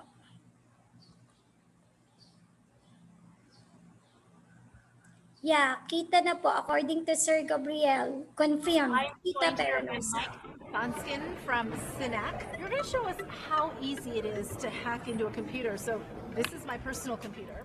So in this attack, we will pretend to be a wireless access point that you normally connect to, let's say in a hotel. So if you go in there and you try to log into something called Four Seasons Guest, Okay. as you'd expect, it's the Wi-Fi is around, you'd want to be able to connect to it, and a person who just arrived will think, I'm a guest, I should connect to the guest network. Sure. So now if you go to a website that you would normally use, like yelp.com, Okay. and normally what happens when you go to a website just after you've logged into a hotel network, it says, oh, please log in, you're a new user.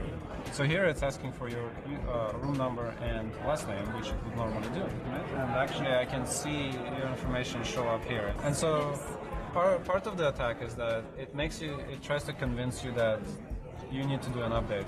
Your machine is out of date and it's vulnerable. So you want to click on the download button because it's sort of convincing you to do this. And once you've executed, that's it. You already have been exploited. I can see it here. It says Aditya's MacBook. Let's say if I want to take a screenshot of your of your webcam, right? Okay. So I have a special command here for essentially accessing your little camera right here. If I say execute, there we go.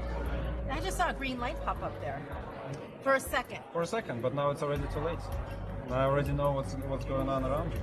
Oh, wow. There we go. This particular attack, it recorded the picture, but you can actually record the video. You can also record sound if you wanted to. That's really disturbing. You can execute things on the behalf. So what I'm going to try to do is actually open the calculator application. Okay. There we go. There's my calculator. It just popped up. I can basically execute any types of commands I want on your behalf. So What can people do to protect themselves? You should sort of be on the lookout for anytime you sort of do an action and then the computer asks you to do something on your behalf. Like, you downloaded something and said, hey, please enter your password. If you didn't expect that to happen, maybe you should kind of stand back a little bit and say, well, does it normally happen when I log into a Wi-Fi access point? Or if you are logging into a network and you didn't expect to be redirected to an update page, you should kind of stand back a little bit and say, actually, I'm not going to download this until I go home and I can trust my Wi-Fi. Well, thank you so much. Great to see this. Glad to have the opportunity to hack your machine. Thanks. Hey there, thanks for checking out CNBC on YouTube. Be sure to subscribe to stay up to date on all Okay na po yung video. You can stop na po. Thank you so much. Sino po yung nag-play, nag-present? Thank you so much po. So, I'm going to this one. Share my screen. Okay, so, yan. Thank you so much po sa nag-assist and very sorry po sa inconvenience. Okay, now, kita niyo po ba yon? How many minutes ba yon? 2 minutes? Parang mga 2 minutes lang na-hack niya na yung computer, right? Pero most of us ganun. We rely on free Wi-Fi or public Wi-Fi. Gusto natin yung mga public Wi-Fi. Most especially kapag work from home tayo and then we have to go somewhere else and yet we have to be connected pa rin kasi we have works to do, right? We have work tasks to do. So we have to be connected, stay connected. And then we try to use public Wi-Fi. Okay. Pero sabi dun sa video, yung public Wi-Fi pala, siya yung pinakamabilis na paraan para ma-hack ang iyong computer or ang iyong device. Diba? Nakita nyo ba doon? Nag-connect siya sa public Wi-Fi, hiningi yung name at saka yung number. That's true to us. Diba? Dito sa Pilipinas, kapag may public Wi-Fi, like for SM, or for any place na may public Wi-Fi, ang ginagawa natin, we type in our name and then we type in our number. Ganun din, just like on the video. And then after doing that, wala na. When we got connected, doon sa video, when she got connected, ayun na. And then, na-access niya na yung parang si hacker is in full control of the computer, of the laptop. Full control na siya. As in, kaya niyang gumamit ng computer, ng calculator, right? Kaya niya na ding mag-screenshot or mag-picture or mag-record. Diba? Kaya niya nang makita yung mga login credentials. Diba? Ganun kadali. In just using a public Wi-Fi, then we are hacked. Ganun pala yun. Kaya nga ang sabi ko sa inyo, ulitin natin, I hope you can join me. When there is connectivity, there is a cybercrime. Ulitin natin all together. When there is connectivity, there is a cybercrime. Did you join me with that? Sumabay ba kayo? Thank you. Thank you. Okay, ulit-ulitin natin. When there is connectivity, there is cybercrime. Okay, I hope you join me with that. Okay, so ganun palang kabilis at kagaling ang mga hackers. We are not conscious about hacking incidents, pero ganun pala silang kagaling. In 2 minutes or less, kaya pala, Ganun pa naman tayo. Ganun tayo. We rely on public Wi-Fi. Okay, punta tayo SM, public Wi-Fi. We go to restaurants, we ask for public Wi-Fi. We go to amusement parks or we go somewhere else, we ask, ano po ang Wi-Fi password nyo? Sumakay ng bus. Right? Sumakay ng bus. Ano po ang Wi-Fi password nyo? Diba? Hi, and then now we are aware na yun pala ang pinakamabilis na paraan ng hacker to hack our gadgets or our computers, public Wi-Fi. Now, we are aware. So, we need to, anong sabi doon? Anong sabi doon sa dulo ng video? What shall we do? Okay, what shall we do? You go home or you go to somewhere else, yung place kung saan, kung talagang emergency at kailangan mo ng Wi-Fi, right? You go home or you go to a place where you think the Wi-Fi or the connection is a connection that can be trusted. Okay? Pwede mong pagkatiwalaan. Or else mag-load ka na lang. That is the safest. Mag-load ka na lang. Although it will cost you that much, mag-load ka na lang. At least you are safe, right? You are safe. Okay? Ano naman yung maglo-load ka ng 50 pesos and you're safe? Kesa naman nag-public Wi-Fi ka, wala kang gastos, pero pag nahaka all your data, yan na. Wala na. Wala na yung data mo, wala na yung bank account mo, wala na yung social media mo, wala na yung mga money transfer accounts mo. Madali niya na ma-access. Kasi, nag-free Wi-Fi ka, kasi ayaw mo mag-load, kasi ayaw mong gumastos. You choose. Gumastos ka for data or mag-rely sa free data, sa free Wi-Fi at magkaroon ng, there's a possibility na ikaw ay ma-hack at magkaroon ng cybercrime. You choose and you decide. Diba? Now,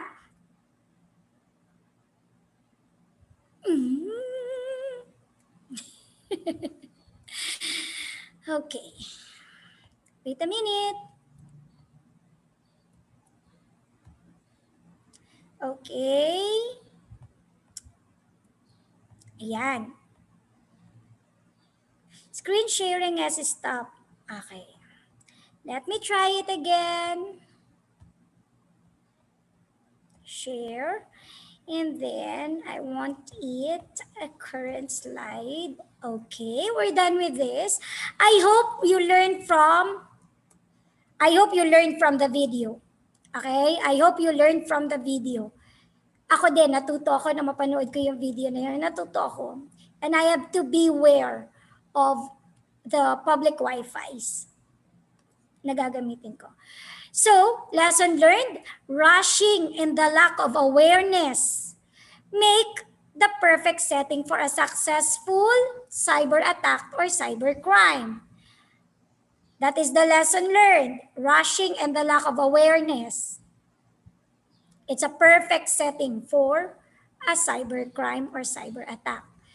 Kaya nga, I hope I raise awareness from the video na napanood ninyo. Sana nagkaroon kayo ng awareness doon. Okay? At marami pa tayong matututunan as we go on with the discussion how to be cyber safe. So rushing, yun kasi yung mga impulse natin, uy, public Wi-Fi, free. So we come rushing to it, we connect, diba? So yun. Don't rush on things. You have to think before you click. Okay? Think before you click. So, how are you going to be cyber safe? How are you going to be cyber safe? First one, the backup rule. Ano yung backup rule? In 3, 2, 1, backup. Hindi na yung 3, 2, 1, smile, Hindi na ganon. 3, 2, 1, smile, say cheese. No. In cybersecurity, in being cyber safe, ganito na ang atin. Ganito na tayo. In 3, 2, 1, back up.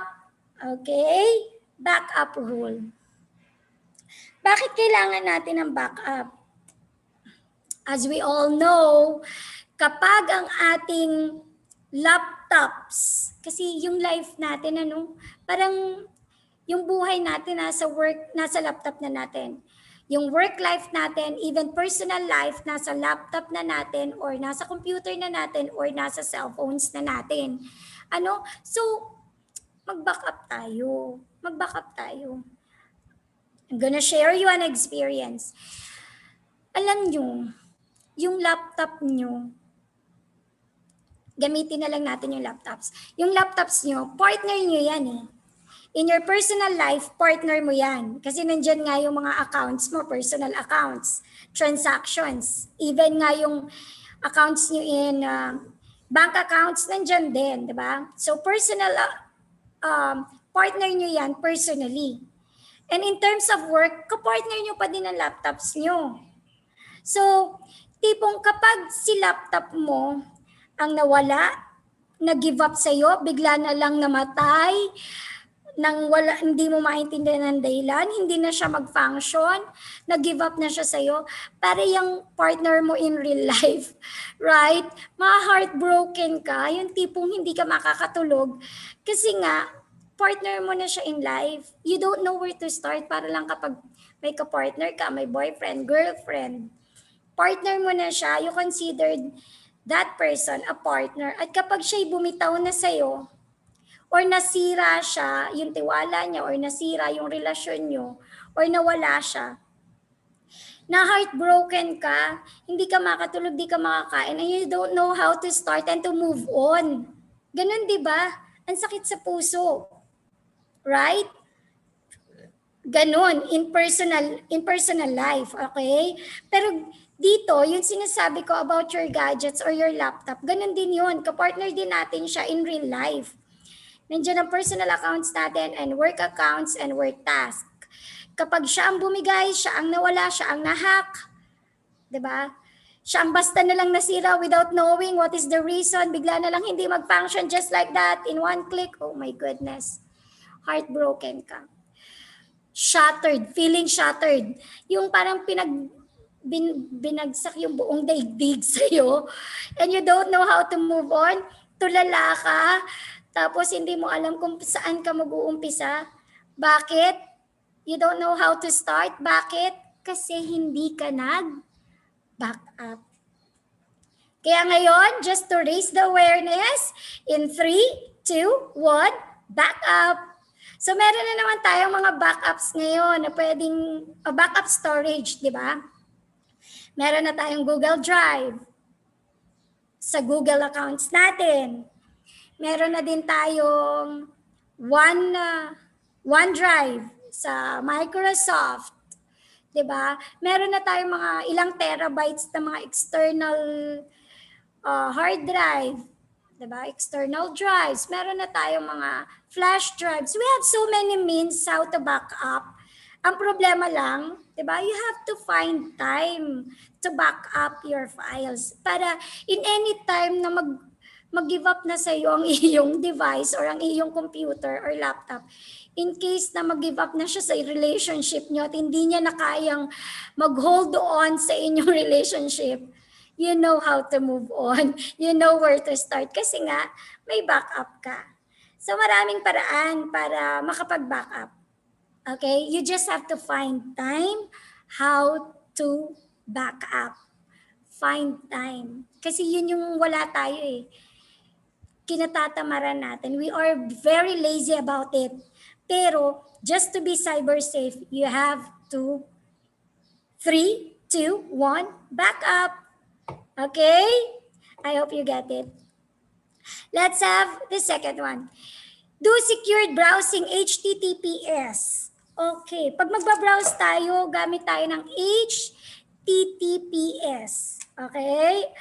Ang sabi po, kanina doon sa quiz natin, sa Kahoot, HTTPS, ang sabi doon, HTTPS stands for Hypertransfer. Ano sabi doon sa test kanina? Hypertransfer, basta something like it's a false. Ano? Sa Kahoot natin, sa quiz natin, false 'yon. Bakit? Ang totoong HTTPS stands for Hypertext Hypertext transfer. Oh my goodness, I forget about it.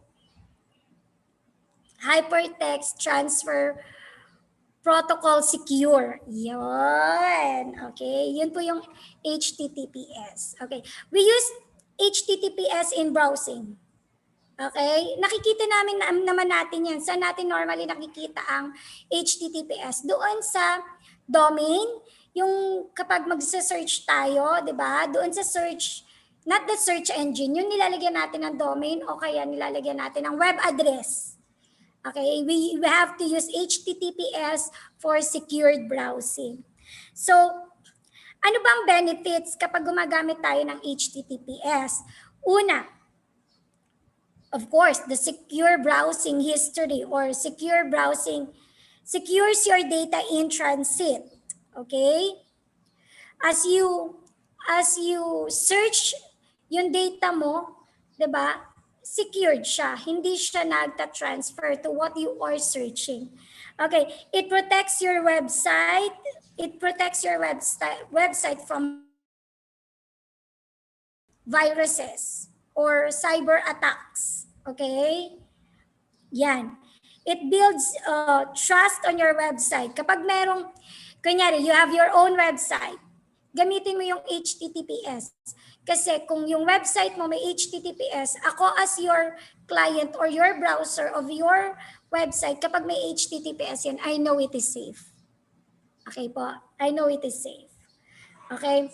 Kapag gumamit tayo ng HTTPS also, hindi na natin makikita yung mga not secure browsing history, yung mga not secure notifications like that.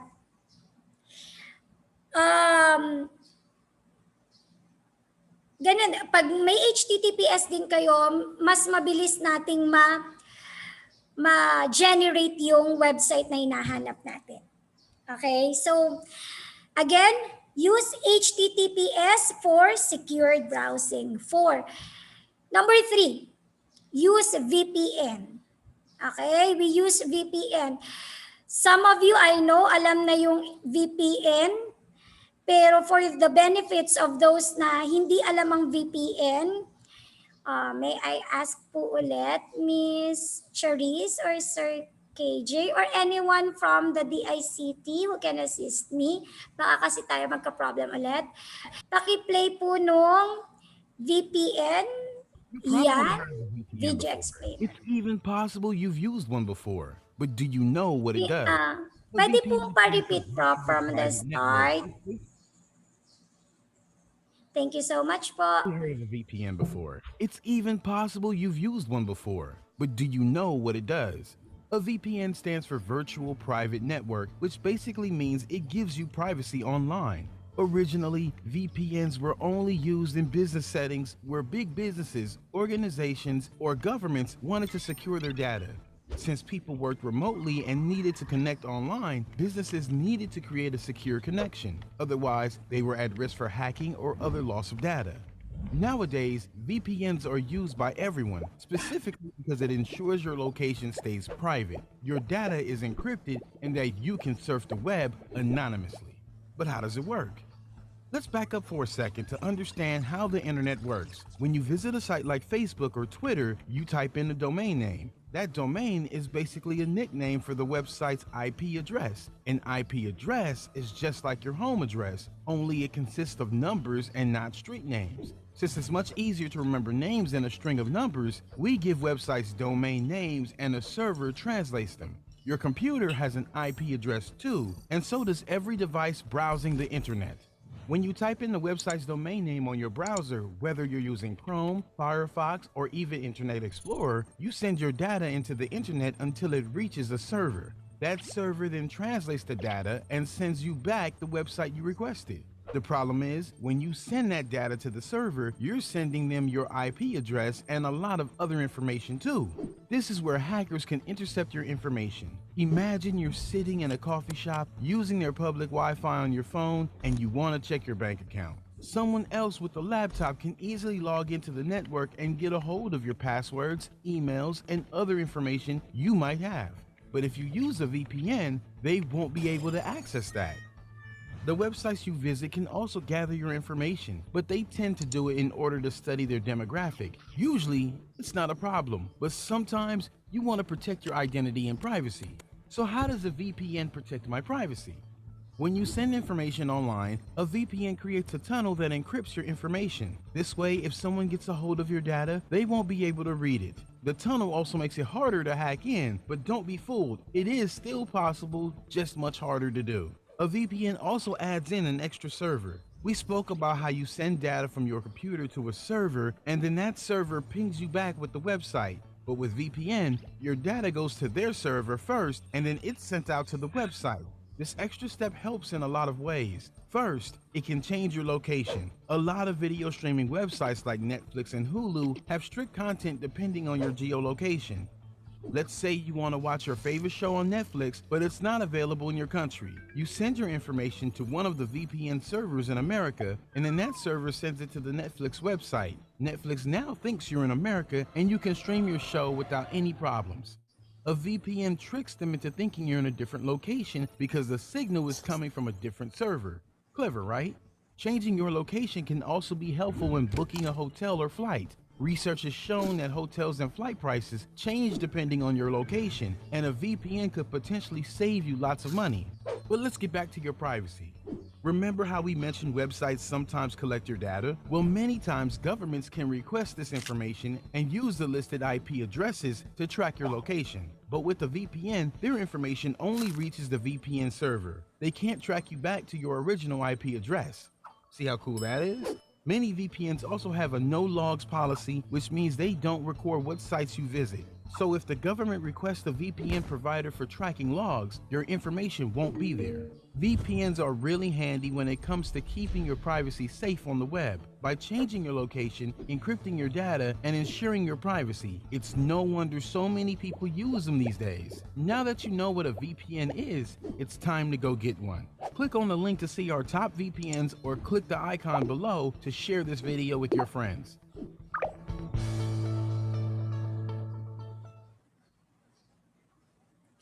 Thank you so much po sa nag-present. Thank you so much. Okay, so sometimes I am also curious. Bakit ba kapag nag-login tayo sa isang site, parang we left footprints, tipong, I'm gonna give you an example. For example, I log into my Facebook, gusto kong makakita ng mga site or Facebook accounts ng mga resorts in Batangas City. Diba? So I will search. Nag-search ako for a day. Okay? Bakit ang nangyari? Lagi na siyang lumalabas sa aking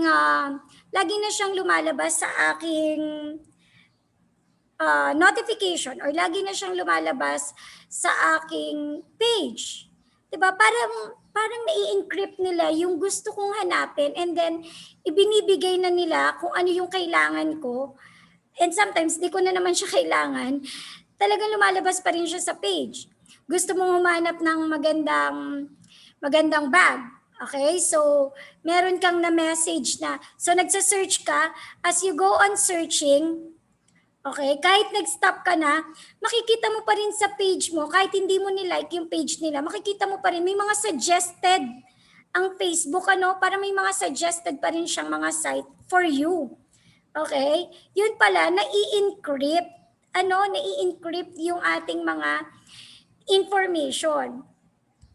You might wonder, punta tayo ngayon sa Lazada or sa Shopee. Sa Shopee, nag-search ka. Ang gusto mong hanapin o bilhin ay face mask, face shield. Okay? Pag ginanap mo yon, diba, nag-check ka ng alin ang mas mura pero mas maganda ang review. Okay? So, sinesearch mo siya, ina-explore mo kung alin yung mga possible na pwede mong i-purchase.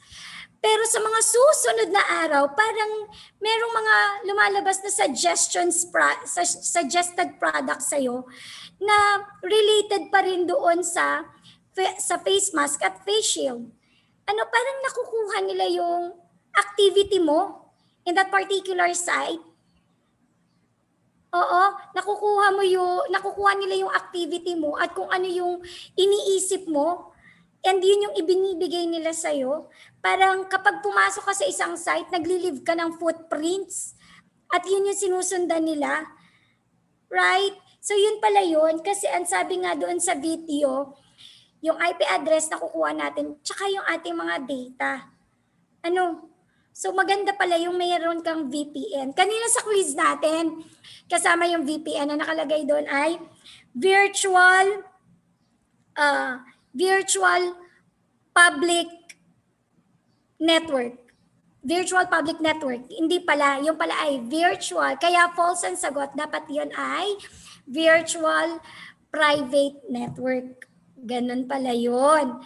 So, ang right answer ay private, hindi public. So, dapat pala may ganun tayo para wala tayong nalilive na footprints sa mga search engines or sa mga websites na pinupuntahan natin.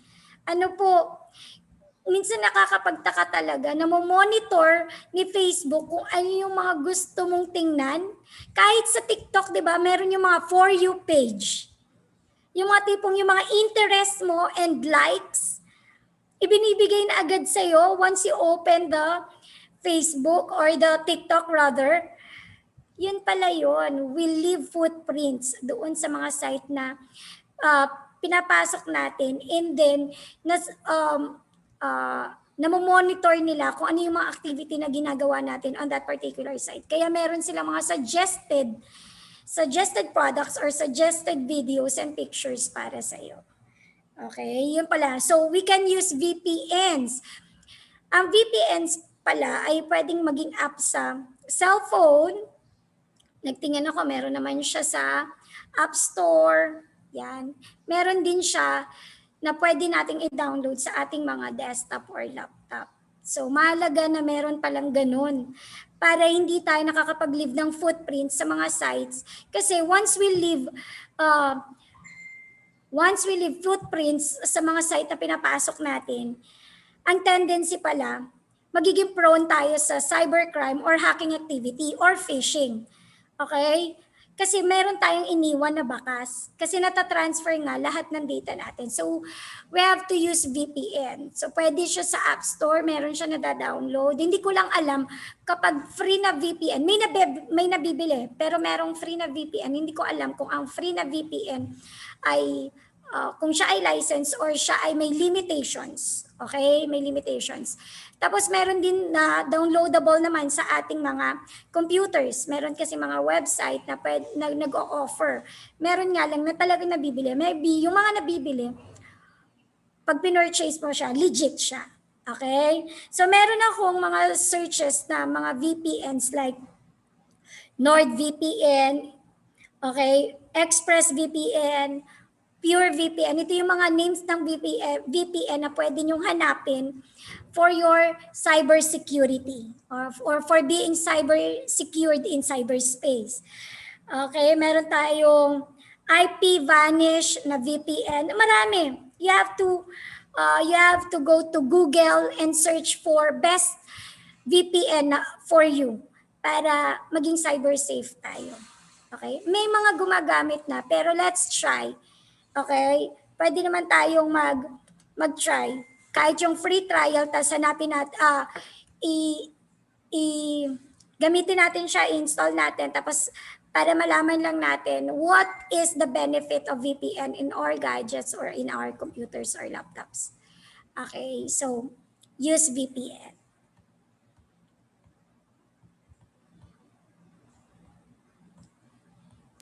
Okay.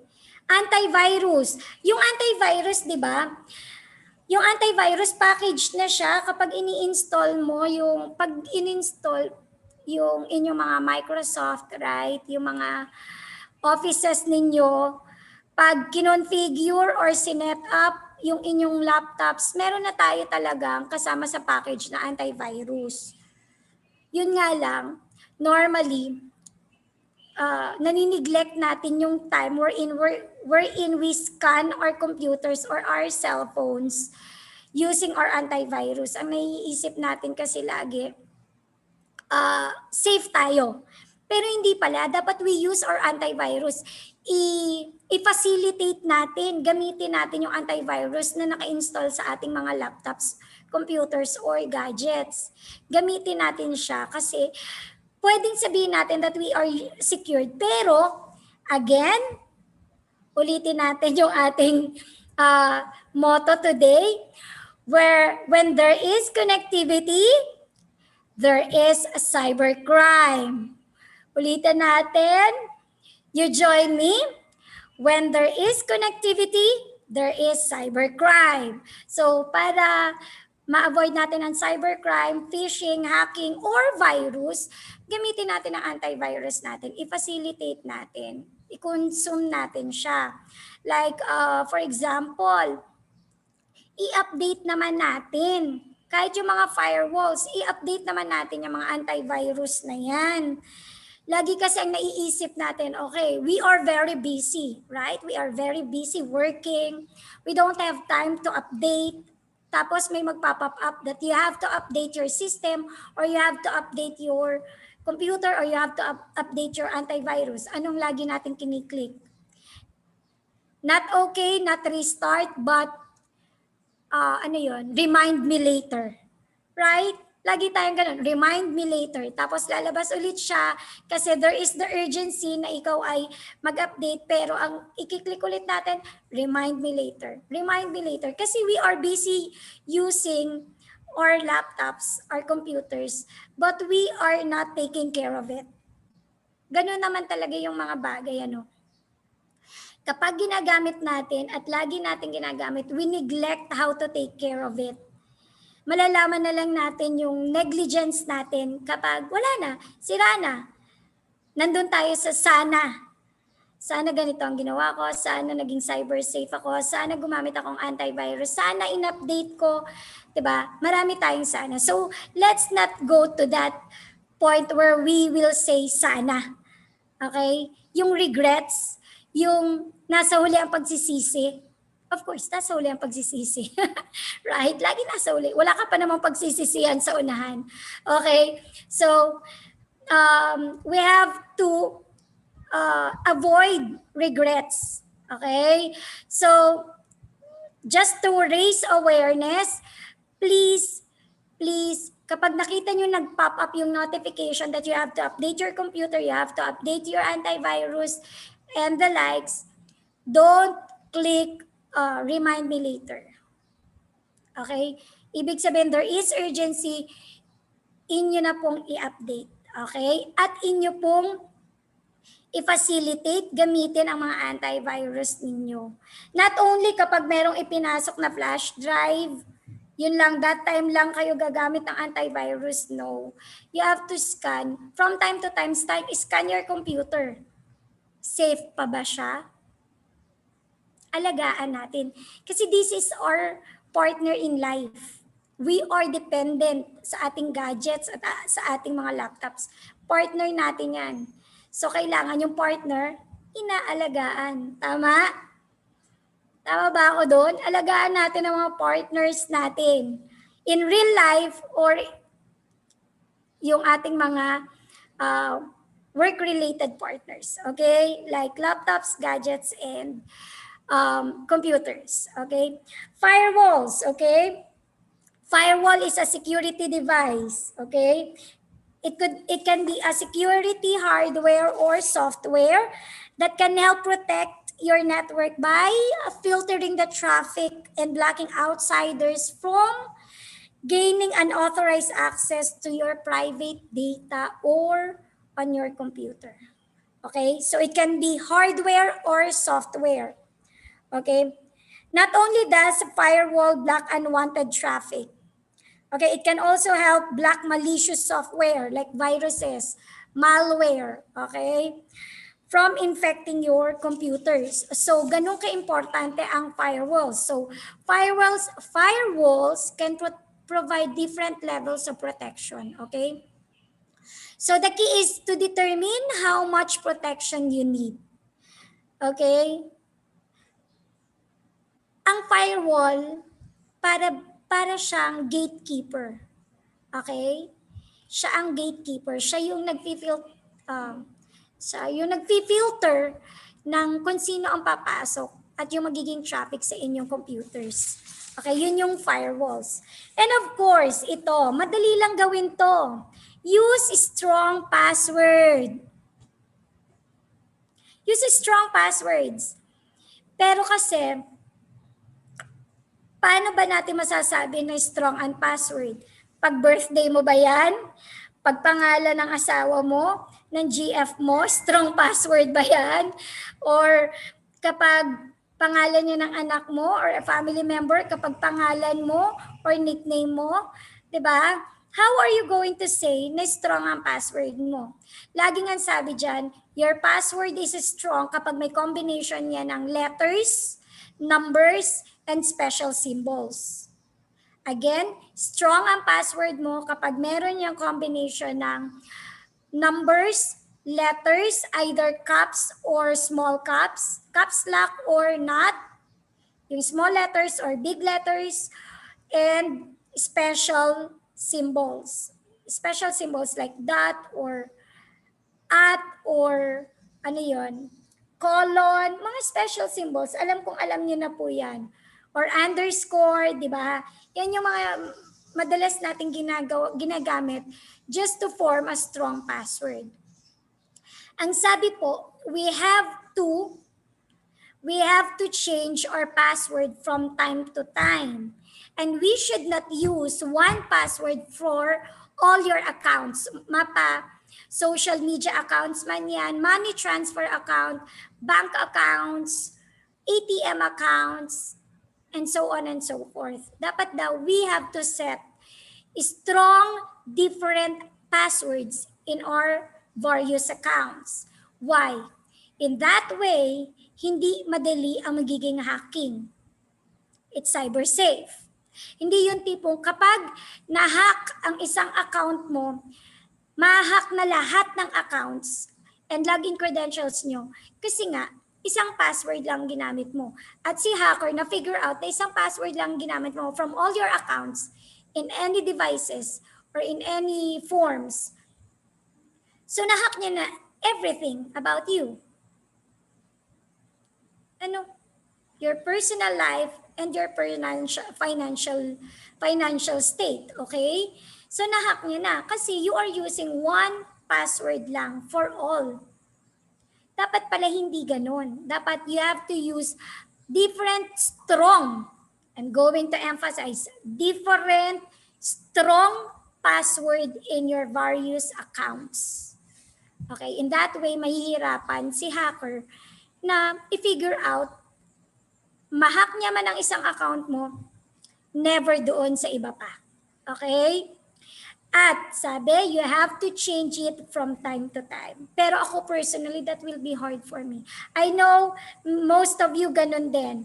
Mahirap din yung magpalit ng password from time to time. Pero that is cyber safe. Secured kayo when you change your password from time to time. Yun ang tama. Pero hindi natin magawa kasi may mindset tayo or true naman talaga na meron talagang sa dami ng ginagawa natin, maybe we can lose our password, right? Or we forget about our password.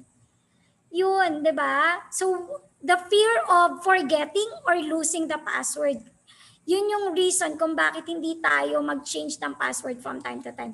Pero ang cyber safe talaga, you have to change your password from time to time. Strong passwords. Okay?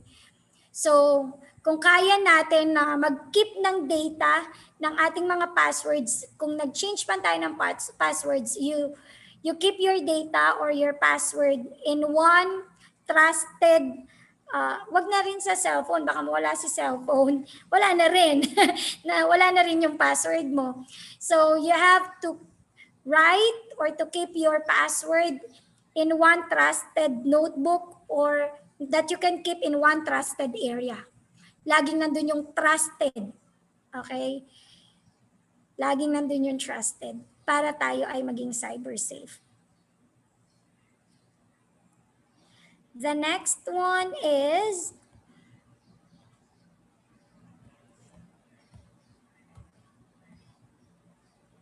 okay. Secure your devices.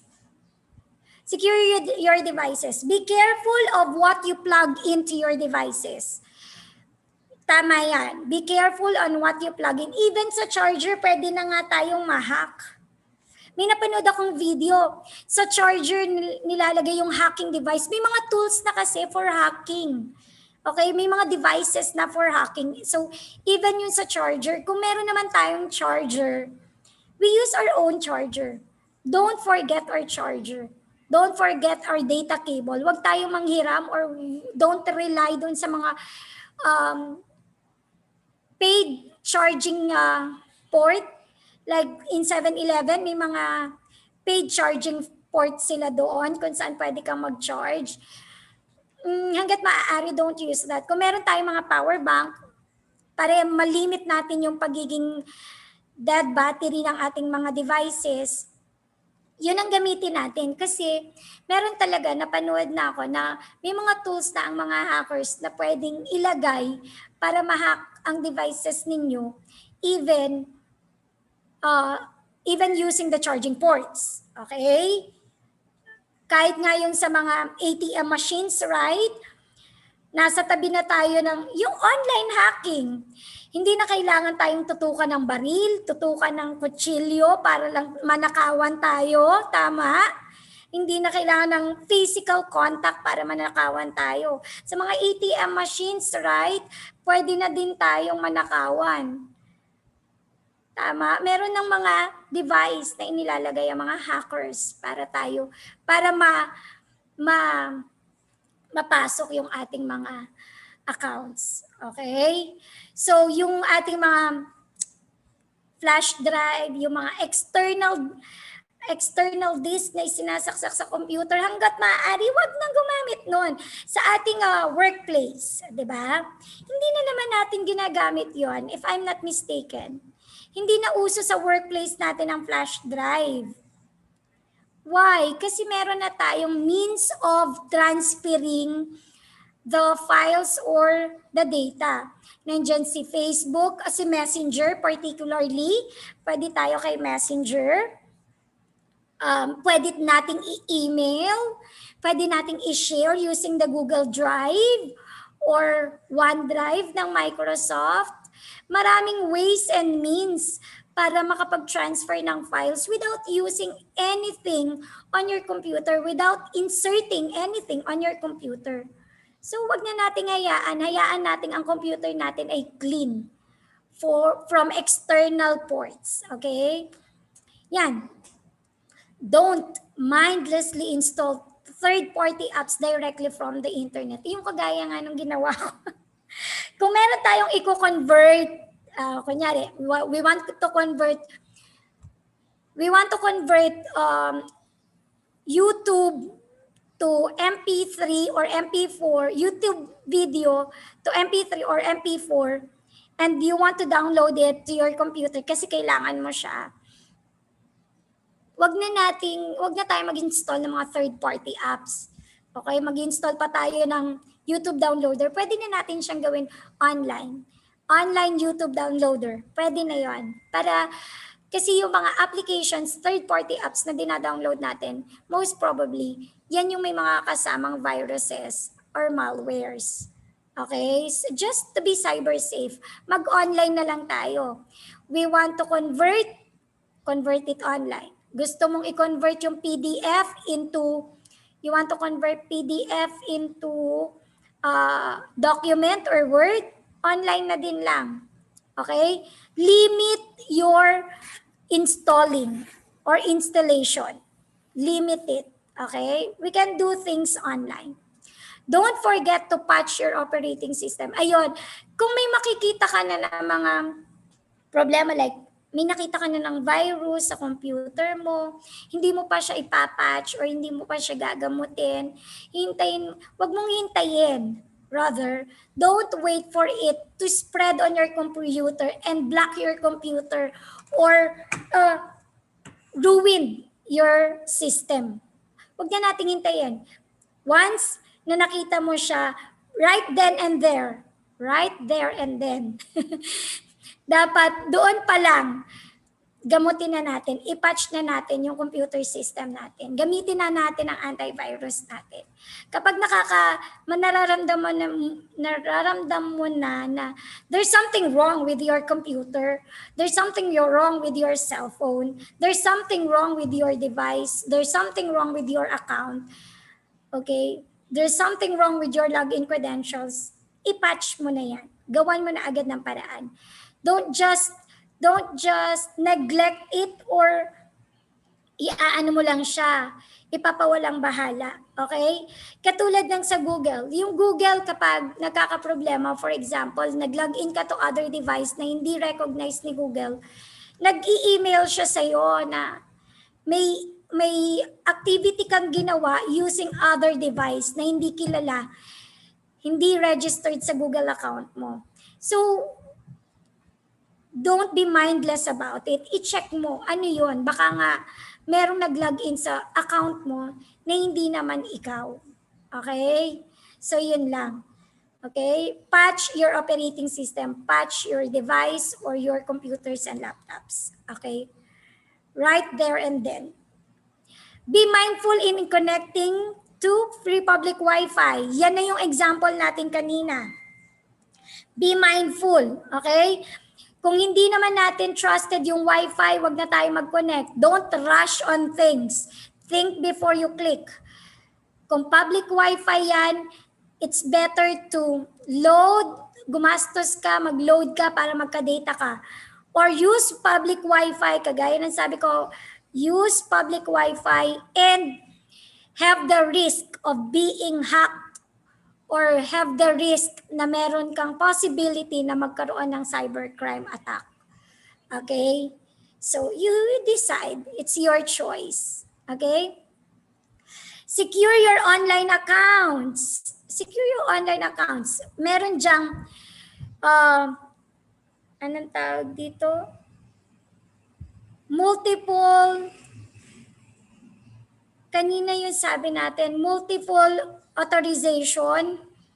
Okay? So, kagaya ko sa cellphone ko.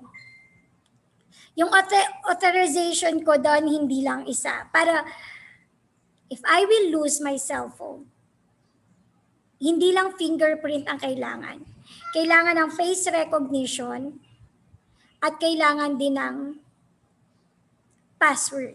So, meron akong 3. Multiple ang aking authorization doon. Okay? 3. Para hindi siya madaling mabuksan, hindi siya madaling ma-hack. Okay? Ganun din sa mga online accounts ninyo. Okay? Kunyari, nag-login kayo using your Gmail, magkaroon kayo ng another Gmail, another email for backup. Okay? Kasi normally, pag naglalagin tayo sa mga accounts and applications, diba, we are using our Google Mail. Dapat meron kang backup mail for your login credential. Okay? Pwede yon. Tapos dun sa mga gadgets natin, hindi lang isa lang dapat yung authentication na gamitin natin. Multiple kung hanggat maaari. Okay, multiple. Kasi marami ng authentication para mapasok. Yung security authentication ng mga devices and gadgets. Like for example, sa cellphone. Diba? Pwede na yung face recognition, pwede na din yung fingerprints, diba?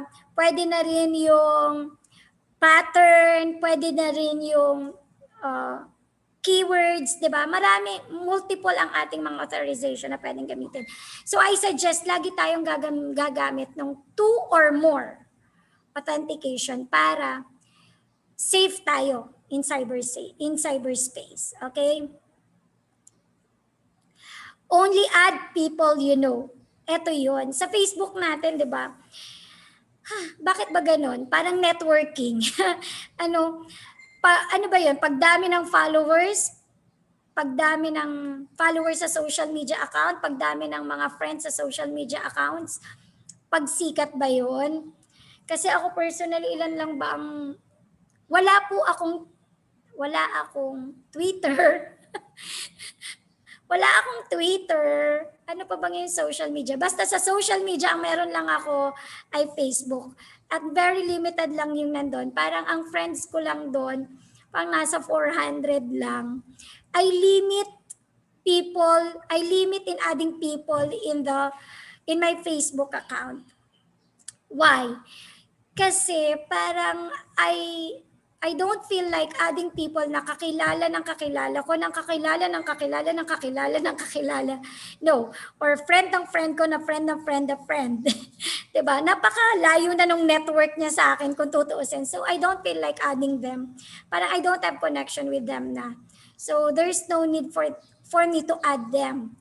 Yun yung thinking ko kasi I want in my social media, ang gusto ko lang naman naka-add dyan, my friends, my family, my relatives, at most especially yung mga taong loved ones ko na nasa abroad na gusto ko makita nila, ma-monitor nila through my account, Facebook account, yung ginagawa namin dito sa Pilipinas, parang nakikita na rin nila kami dito sa Pilipinas. Yun lang, sila lang yung importante. Okay?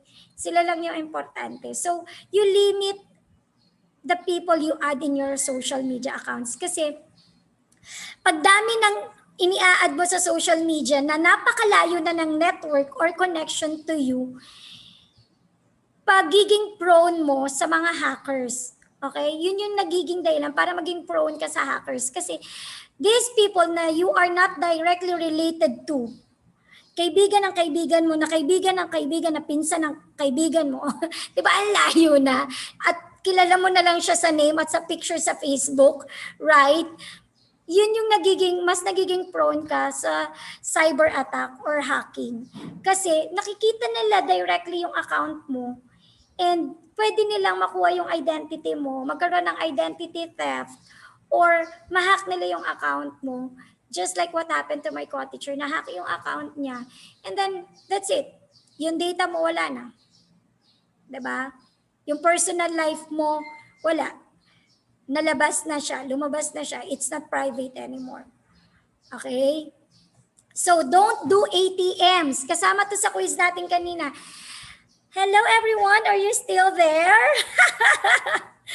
Hello, hello, hello. Tingin tayo sa chat box. Nandyan pa po kayo? Hello everyone. Hello. Hello. Mr. Riz, are you with me? Am I boring you na? Yes po. Or hindi naman. No, hindi po, ma'am. Okay. Hindi po. Okay, very active pa yung participants natin. Ang galing. I want to give them a round of applause. Very active pa ang participants natin. Sumasagot pa sila. They are actively participating. Thank you for bearing with me and for being with me. Patapos na po ako. Okay? So, eto. Don't do ATMs. Kasama po ito sa quiz natin kanina sa Kahoot. Merong nagkamali, ibig sabihin, hindi pa nila nagagamit yung hashtag ATM ever. Siguro yung mga nagkamali dito ay hindi pa nakaka-use ng hashtag ATM or ATM. So sa tanong po natin, ATM stands for after the moment. May nagsagot po ng true, pero the correct answer is false. Ibig sabihin, meron pang hindi alam ang ibig sabihin ng ATM. So ito po ay kalat na sa ating Facebook or social media account. Ang ATM po, ibig sabihin ay at the moment.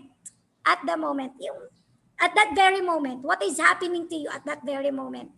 Yun po yung ATM. Now you know. Okay? Now you know. Pero, ang sabi, don't do ATMs. Pag magpo-post ka sa Facebook, don't do ATMs. Bawal pala yun, pero ang sarap gamitin, ano? Kunyari nasa isang place na wonderful ka or merong family gathering, tapos post ka ng picture, ATM. At the moment, okay? Or nagkukuk ka ng masarap na pagkain na you want to share it in social media, in Facebook, and you post ATM. Okay? Umalis ka, pumunta kayo ng family mo sa Boracay, wow, sa Palawan, wow, and you want to share your experience to the whole Facebook world, and you do ATMs. ATM, Boracay Paradise, ATM, Palawan. Ano pa ba yung mahal na mga puntahan? 'Di ba? ATM, nasa malayong lugar ka. ATM, nasa church, 'di ba? Bakit we don't have to use ATM? Ano kayang ibig sabihin nun? We don't use ATM kasi kapag ATM, wala ka sa bahay. ATM, nasa Boracay ka. ATM, nasa Paradise ka. ATM, walang tao sa bahay nyo. Diba? What do you think will happen? There's a possibility na kayo ay manakawan. Okay, you have your ATM there na nasa malayong lugar ka, but anong risk doon? The risk is mapasok yung bahay nyo ng mga akyat bahay gang. Manakawan kayo kasi naka-ATM ka, alam nila na buong pamilya mo, nakita nila sa Facebook post mo or sa social media post mo na ay walang tao sa bahay nila. O, di ba? Walang tao. O, binibigyan mo ng opportunity ang mga magnanakaw na pasukin ang bahay mo.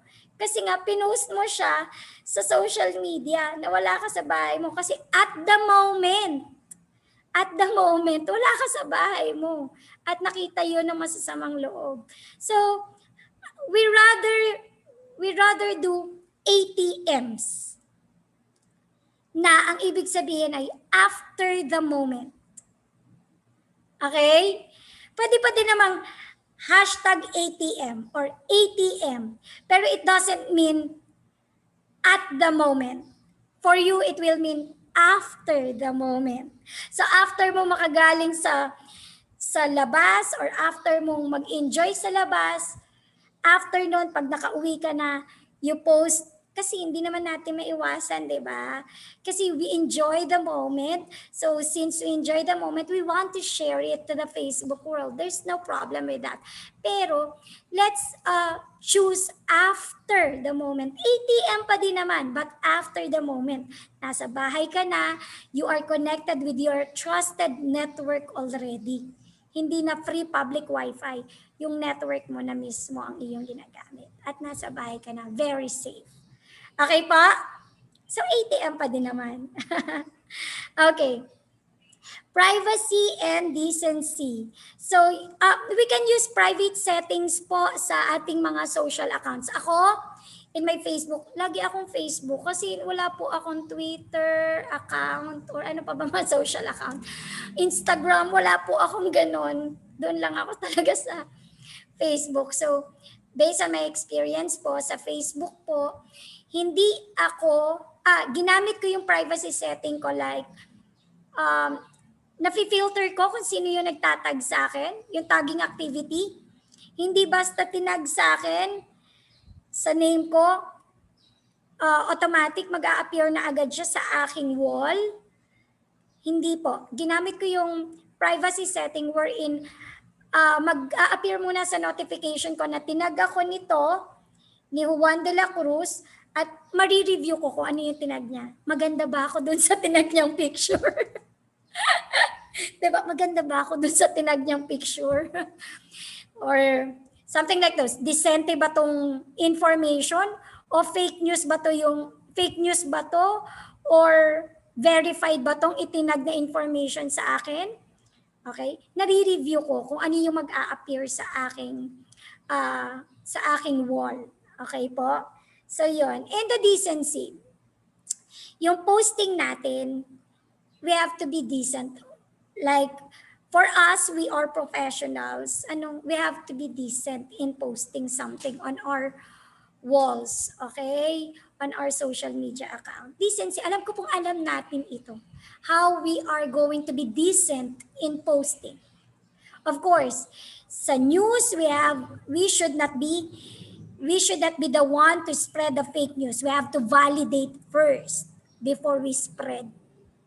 Okay? Kasi they believe on us. We are professionals. Yung mga nakakakilala sa atin, they believe on us. Kung mag-i-invite ka ng business, be sure na hindi ito scam. Trusted. Okay? First hand, nakilala mo yung business partner mo at trusted siya. Okay? Kapag pinost mo siya, alam mo na hindi ka mapapahiya because we are professionals.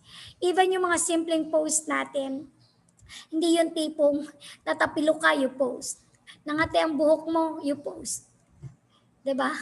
May nakatabi kang mabaho, you post. 'Di ba? Have the decency in posting something. Okay? Decency. Okay? Alam ko pong alam nyo na ang ibig kong sabihin because we are professionals. Okay?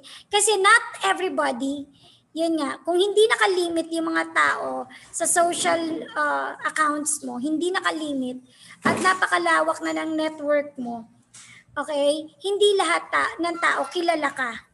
Okay? So if you are decent in posting something, okay, you establish yourself as professional.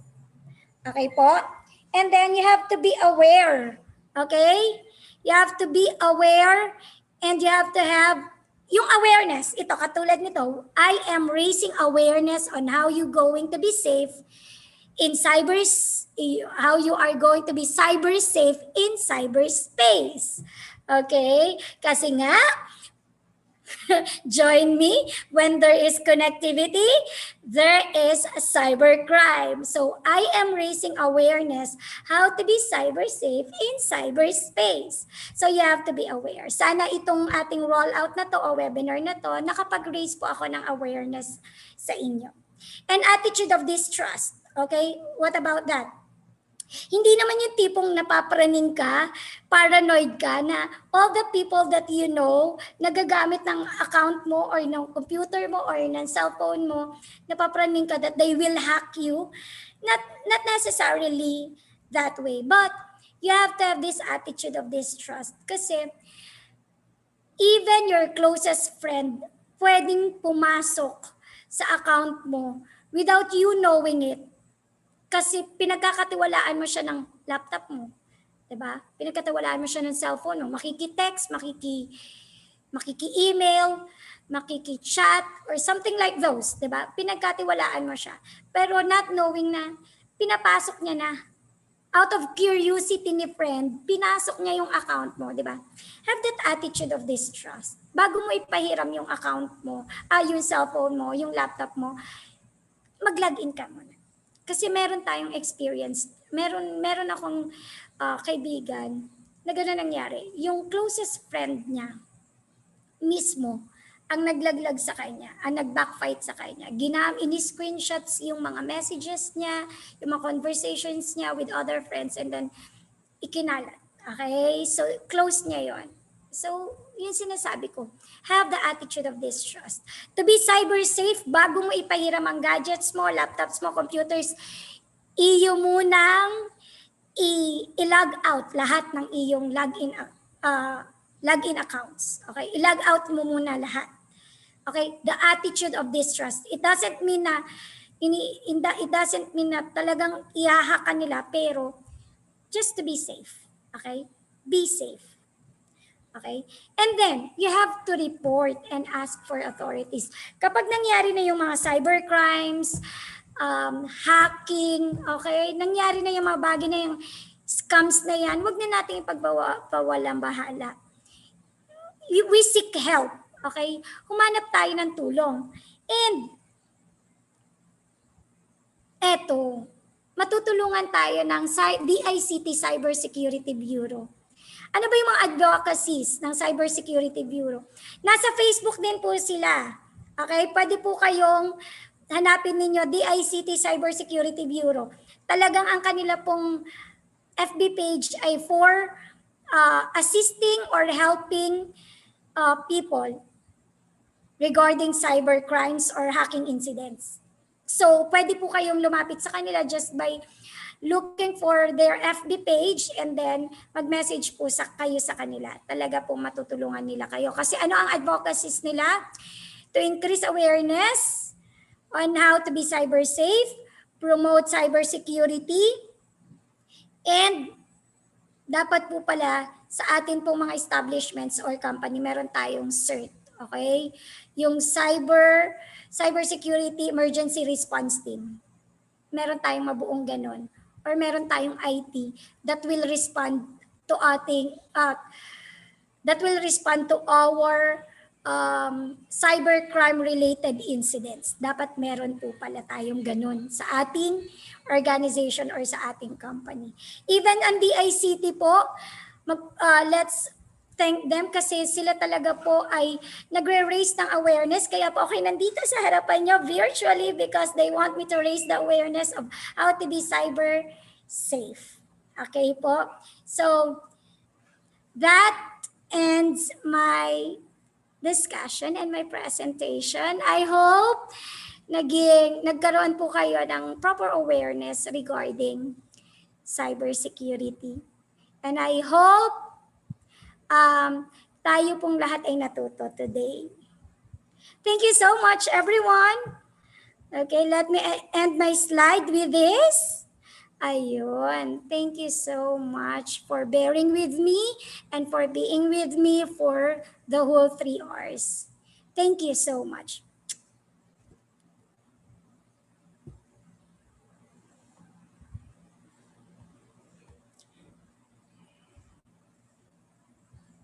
Sir KJ or Miss Charisse, I'm done na po.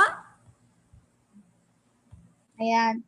So, thank you po, ma'am, no, for teaching us how to be cyber safe po, no. I'm sure po maraming natutunan po yung ating mga active participants po, no, regarding sa ating topic na cybersecurity. Ayan. Ayun, screen share. Ayan po, before we proceed po, ito po yung ating second webinar code para po sa ating post-evaluation form. We will flash it po sa inyong screen for 2 minutes again po. So, paki-take note po.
Ating third webinar code.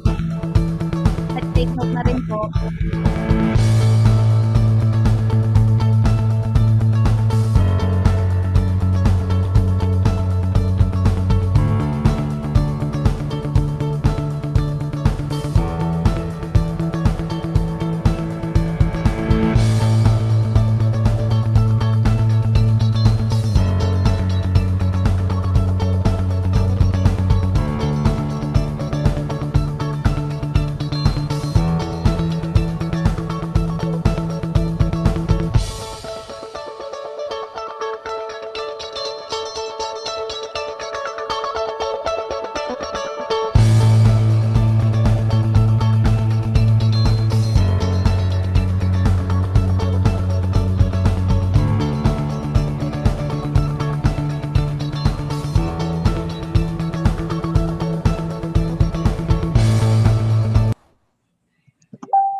So now let us proceed na po, no, sa ating question and answer.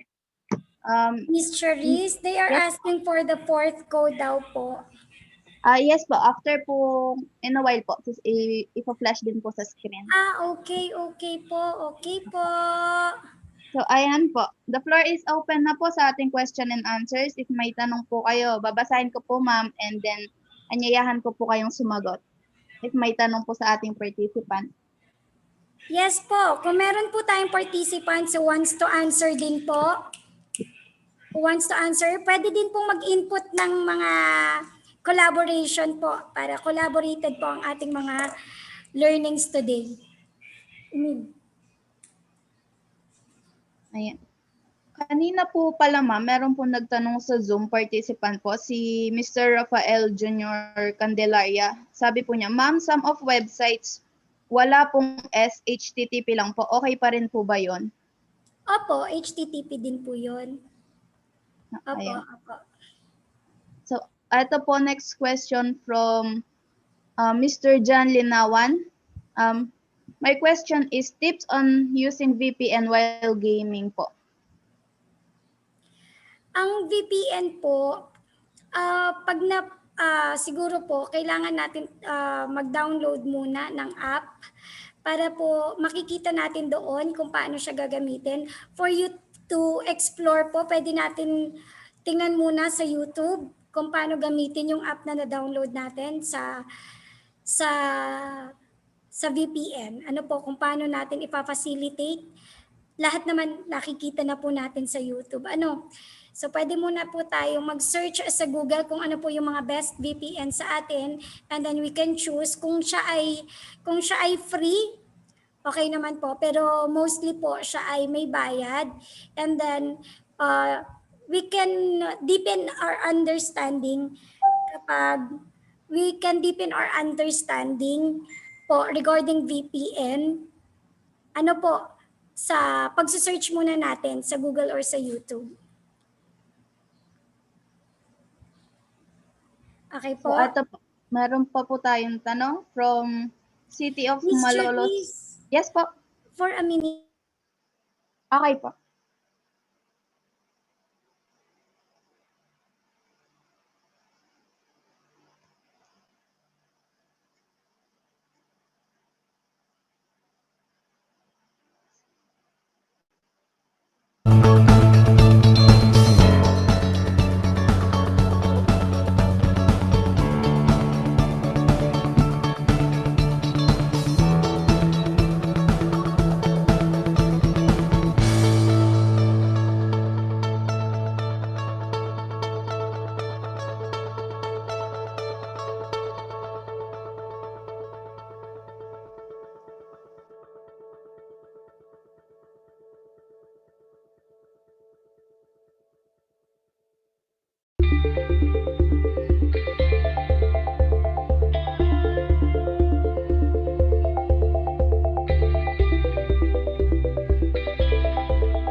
Hi, Miss Charisse, I'm back.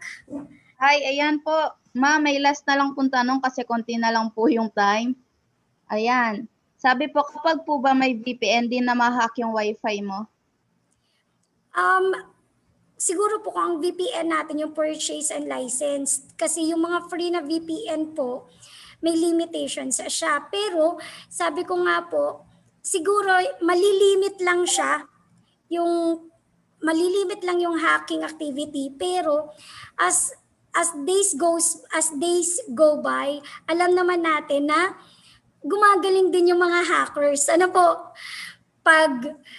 Pagkaroon man na, habang nagkakaroon ng advancement in technology in the internet, habang nag-a-advance yan, nagiging advanced din po ang ating mga hackers. So, to limit, pwede tayong gumamit ng VPN, pero pwede pa rin tayong gumawa ng mga tips na sinabi ko kanina, how to be cybersafe. Huwag tayo mag-rely lang sa VPN, sa antivirus. Pwede tayo yung mga in simple ways, pwede tayong ma-avoid natin ang mga hacking incident, like using multiple factor authentication, yung mga simple ways na kayang-kaya natin, di ba? Pwedeng hindi tayo mag-rely lang sa VPN. Okay? yun ay to limit lang. Pero pagaling ang mga hackers natin, so dapat galingan din natin um, ang mga cyber safe measures na pwede nating gawin. Okay po? Yun po. So ayan po, if meron pa po kayong tanong, paki-email na lang po sa ating email po at dictquezon.tech4ed@gmail.com. Ayan po, send ko po sa ating chat box. Ayan.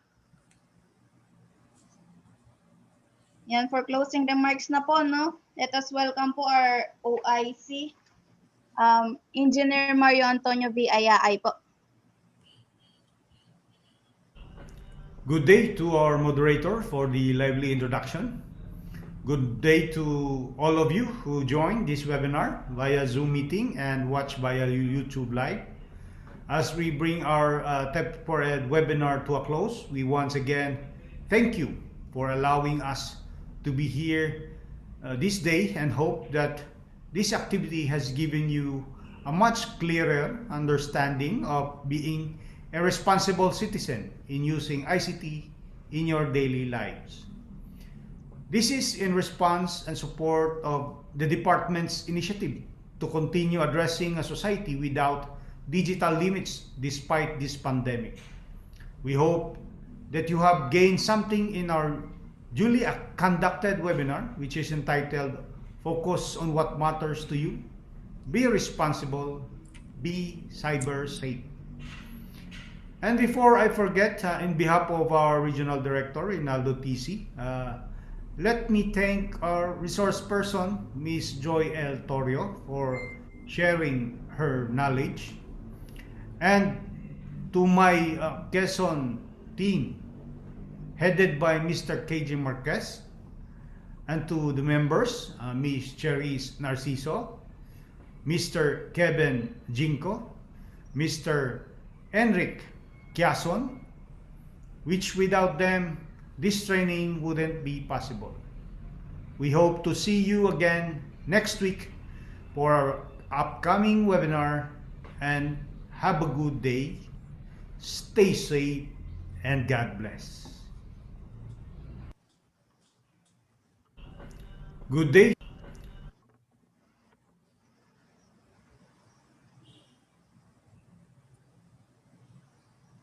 So ito po, we would like to award you po certificate of recognition is given to Ms. Joy L. Toyo in grateful recognition of this invaluable support as a resource person during the webinar entitled Focus on What Matters to You, Be Responsible, Be Cybersafe of the Technology Empowerment of Economic Development Program of the Department of Information and Communications Technology, Luzon Cluster 2.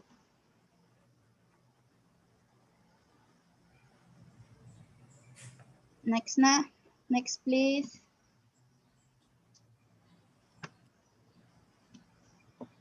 Permission to speak, Ms. Cherise. Ms. Cherise, permission to speak? Yes po. Pwede pong So, ayan po. tayo Yung ating later. Pwede po tayo magpa-picture later. Lahat, open cam, pwede po. Yes po, ma'am. Pwede po tayo mag-picture po mamaya. Yes. Yes po. Thank you po. Thank you po.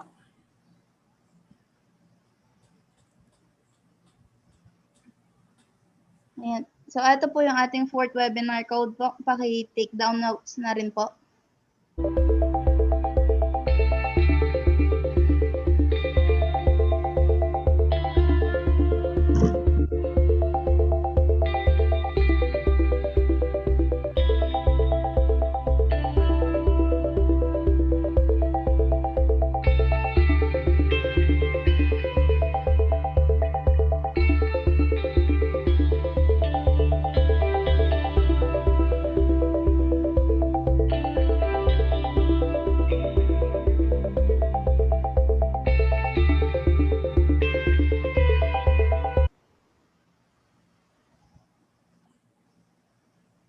So once again po sa ating guidelines and reminders po, no, certificates po will be provided for those who attended the full duration and answered po the post-evaluation form. Paalala lamang po, valid answers lang po yung tinatanggap po namin. Otherwise po, meron po kayong risk na hindi po kayo mabigyan ng inyong e-certificates. Ayan po. Yan, please put your valid email address po when filling out the post-evaluation form, and the cutoff time po is 2 p.m. And the live stream po, magre-replay lang po siya after po ng cutoff ng ating post-evaluation form. Yan, ito po ulit yung link na nasa chat box din po.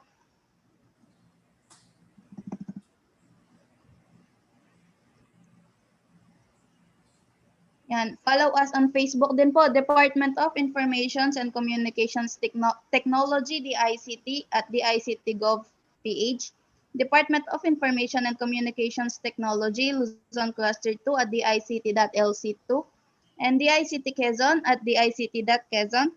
Tech4ED program, Luzon Cluster 2 at Tech4ED.LC2. Yan, para po matapos na, we have a quote from Newton Lee, a counterterrorism and cybersecurity total information awareness. As the world is increasingly interconnected, everyone shares the responsibility of securing cyberspace. Yan. And once again, thank you po sa mga nag-attend ng ating webinar participants, sa ating resource speaker po, si Ms. Joy, si Sir RD po, si Sir Ray OIC, Sir Young, and aking supervisor po si Sir Koji Marquez, and interns po si Mr. Eric Paraan, Mr. Kevin Jinko, Mr. Enrich, and Mr. Jonas po. And ayun po, let's have a picture po, no, bago po tayo mag-end. Baka i-open na po yung cam. Yes, hello ma'am. Mr. Reese, while they are opening their cameras, I would like to thank everyone sa DICT po, DICT personnel, sa regional director, everyone in DICT, thank you so much. DICT Quezon, Sir KJ for assisting me. To all the participants, thank you so much po everyone. Kung gusto nyo po akong kuhanan as a resource speaker, no problem po. Pwede po nyo akong i-contact anytime kung gusto nyo po ako maging resource speaker sa inyo po mga company or establishments. Thank you so much.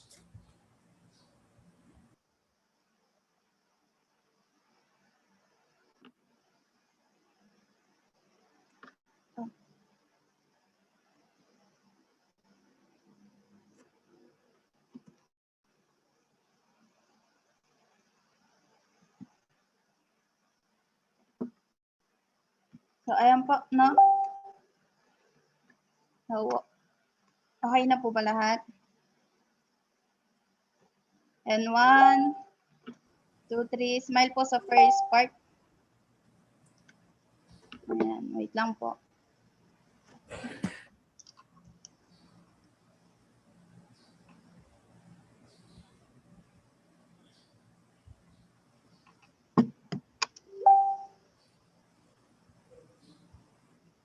Ayan. Second na po. Yan. Yan. 1, 2, 3, smile. Ayan. Wait lang po. Save po ulit natin. Ayan. So, third one na po. Okay. 1, 2, 3, smile. Ayan. Wait lang po. Saving po ulit. Yan. For the last one na po. Yan. Smile po tayong lahat. 1, 2, 3, smile. O, ayan. Okay na po. Maraming salamat po.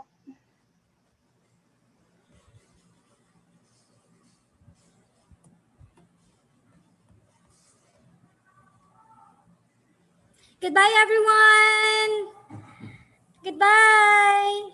Thank you, ma'am.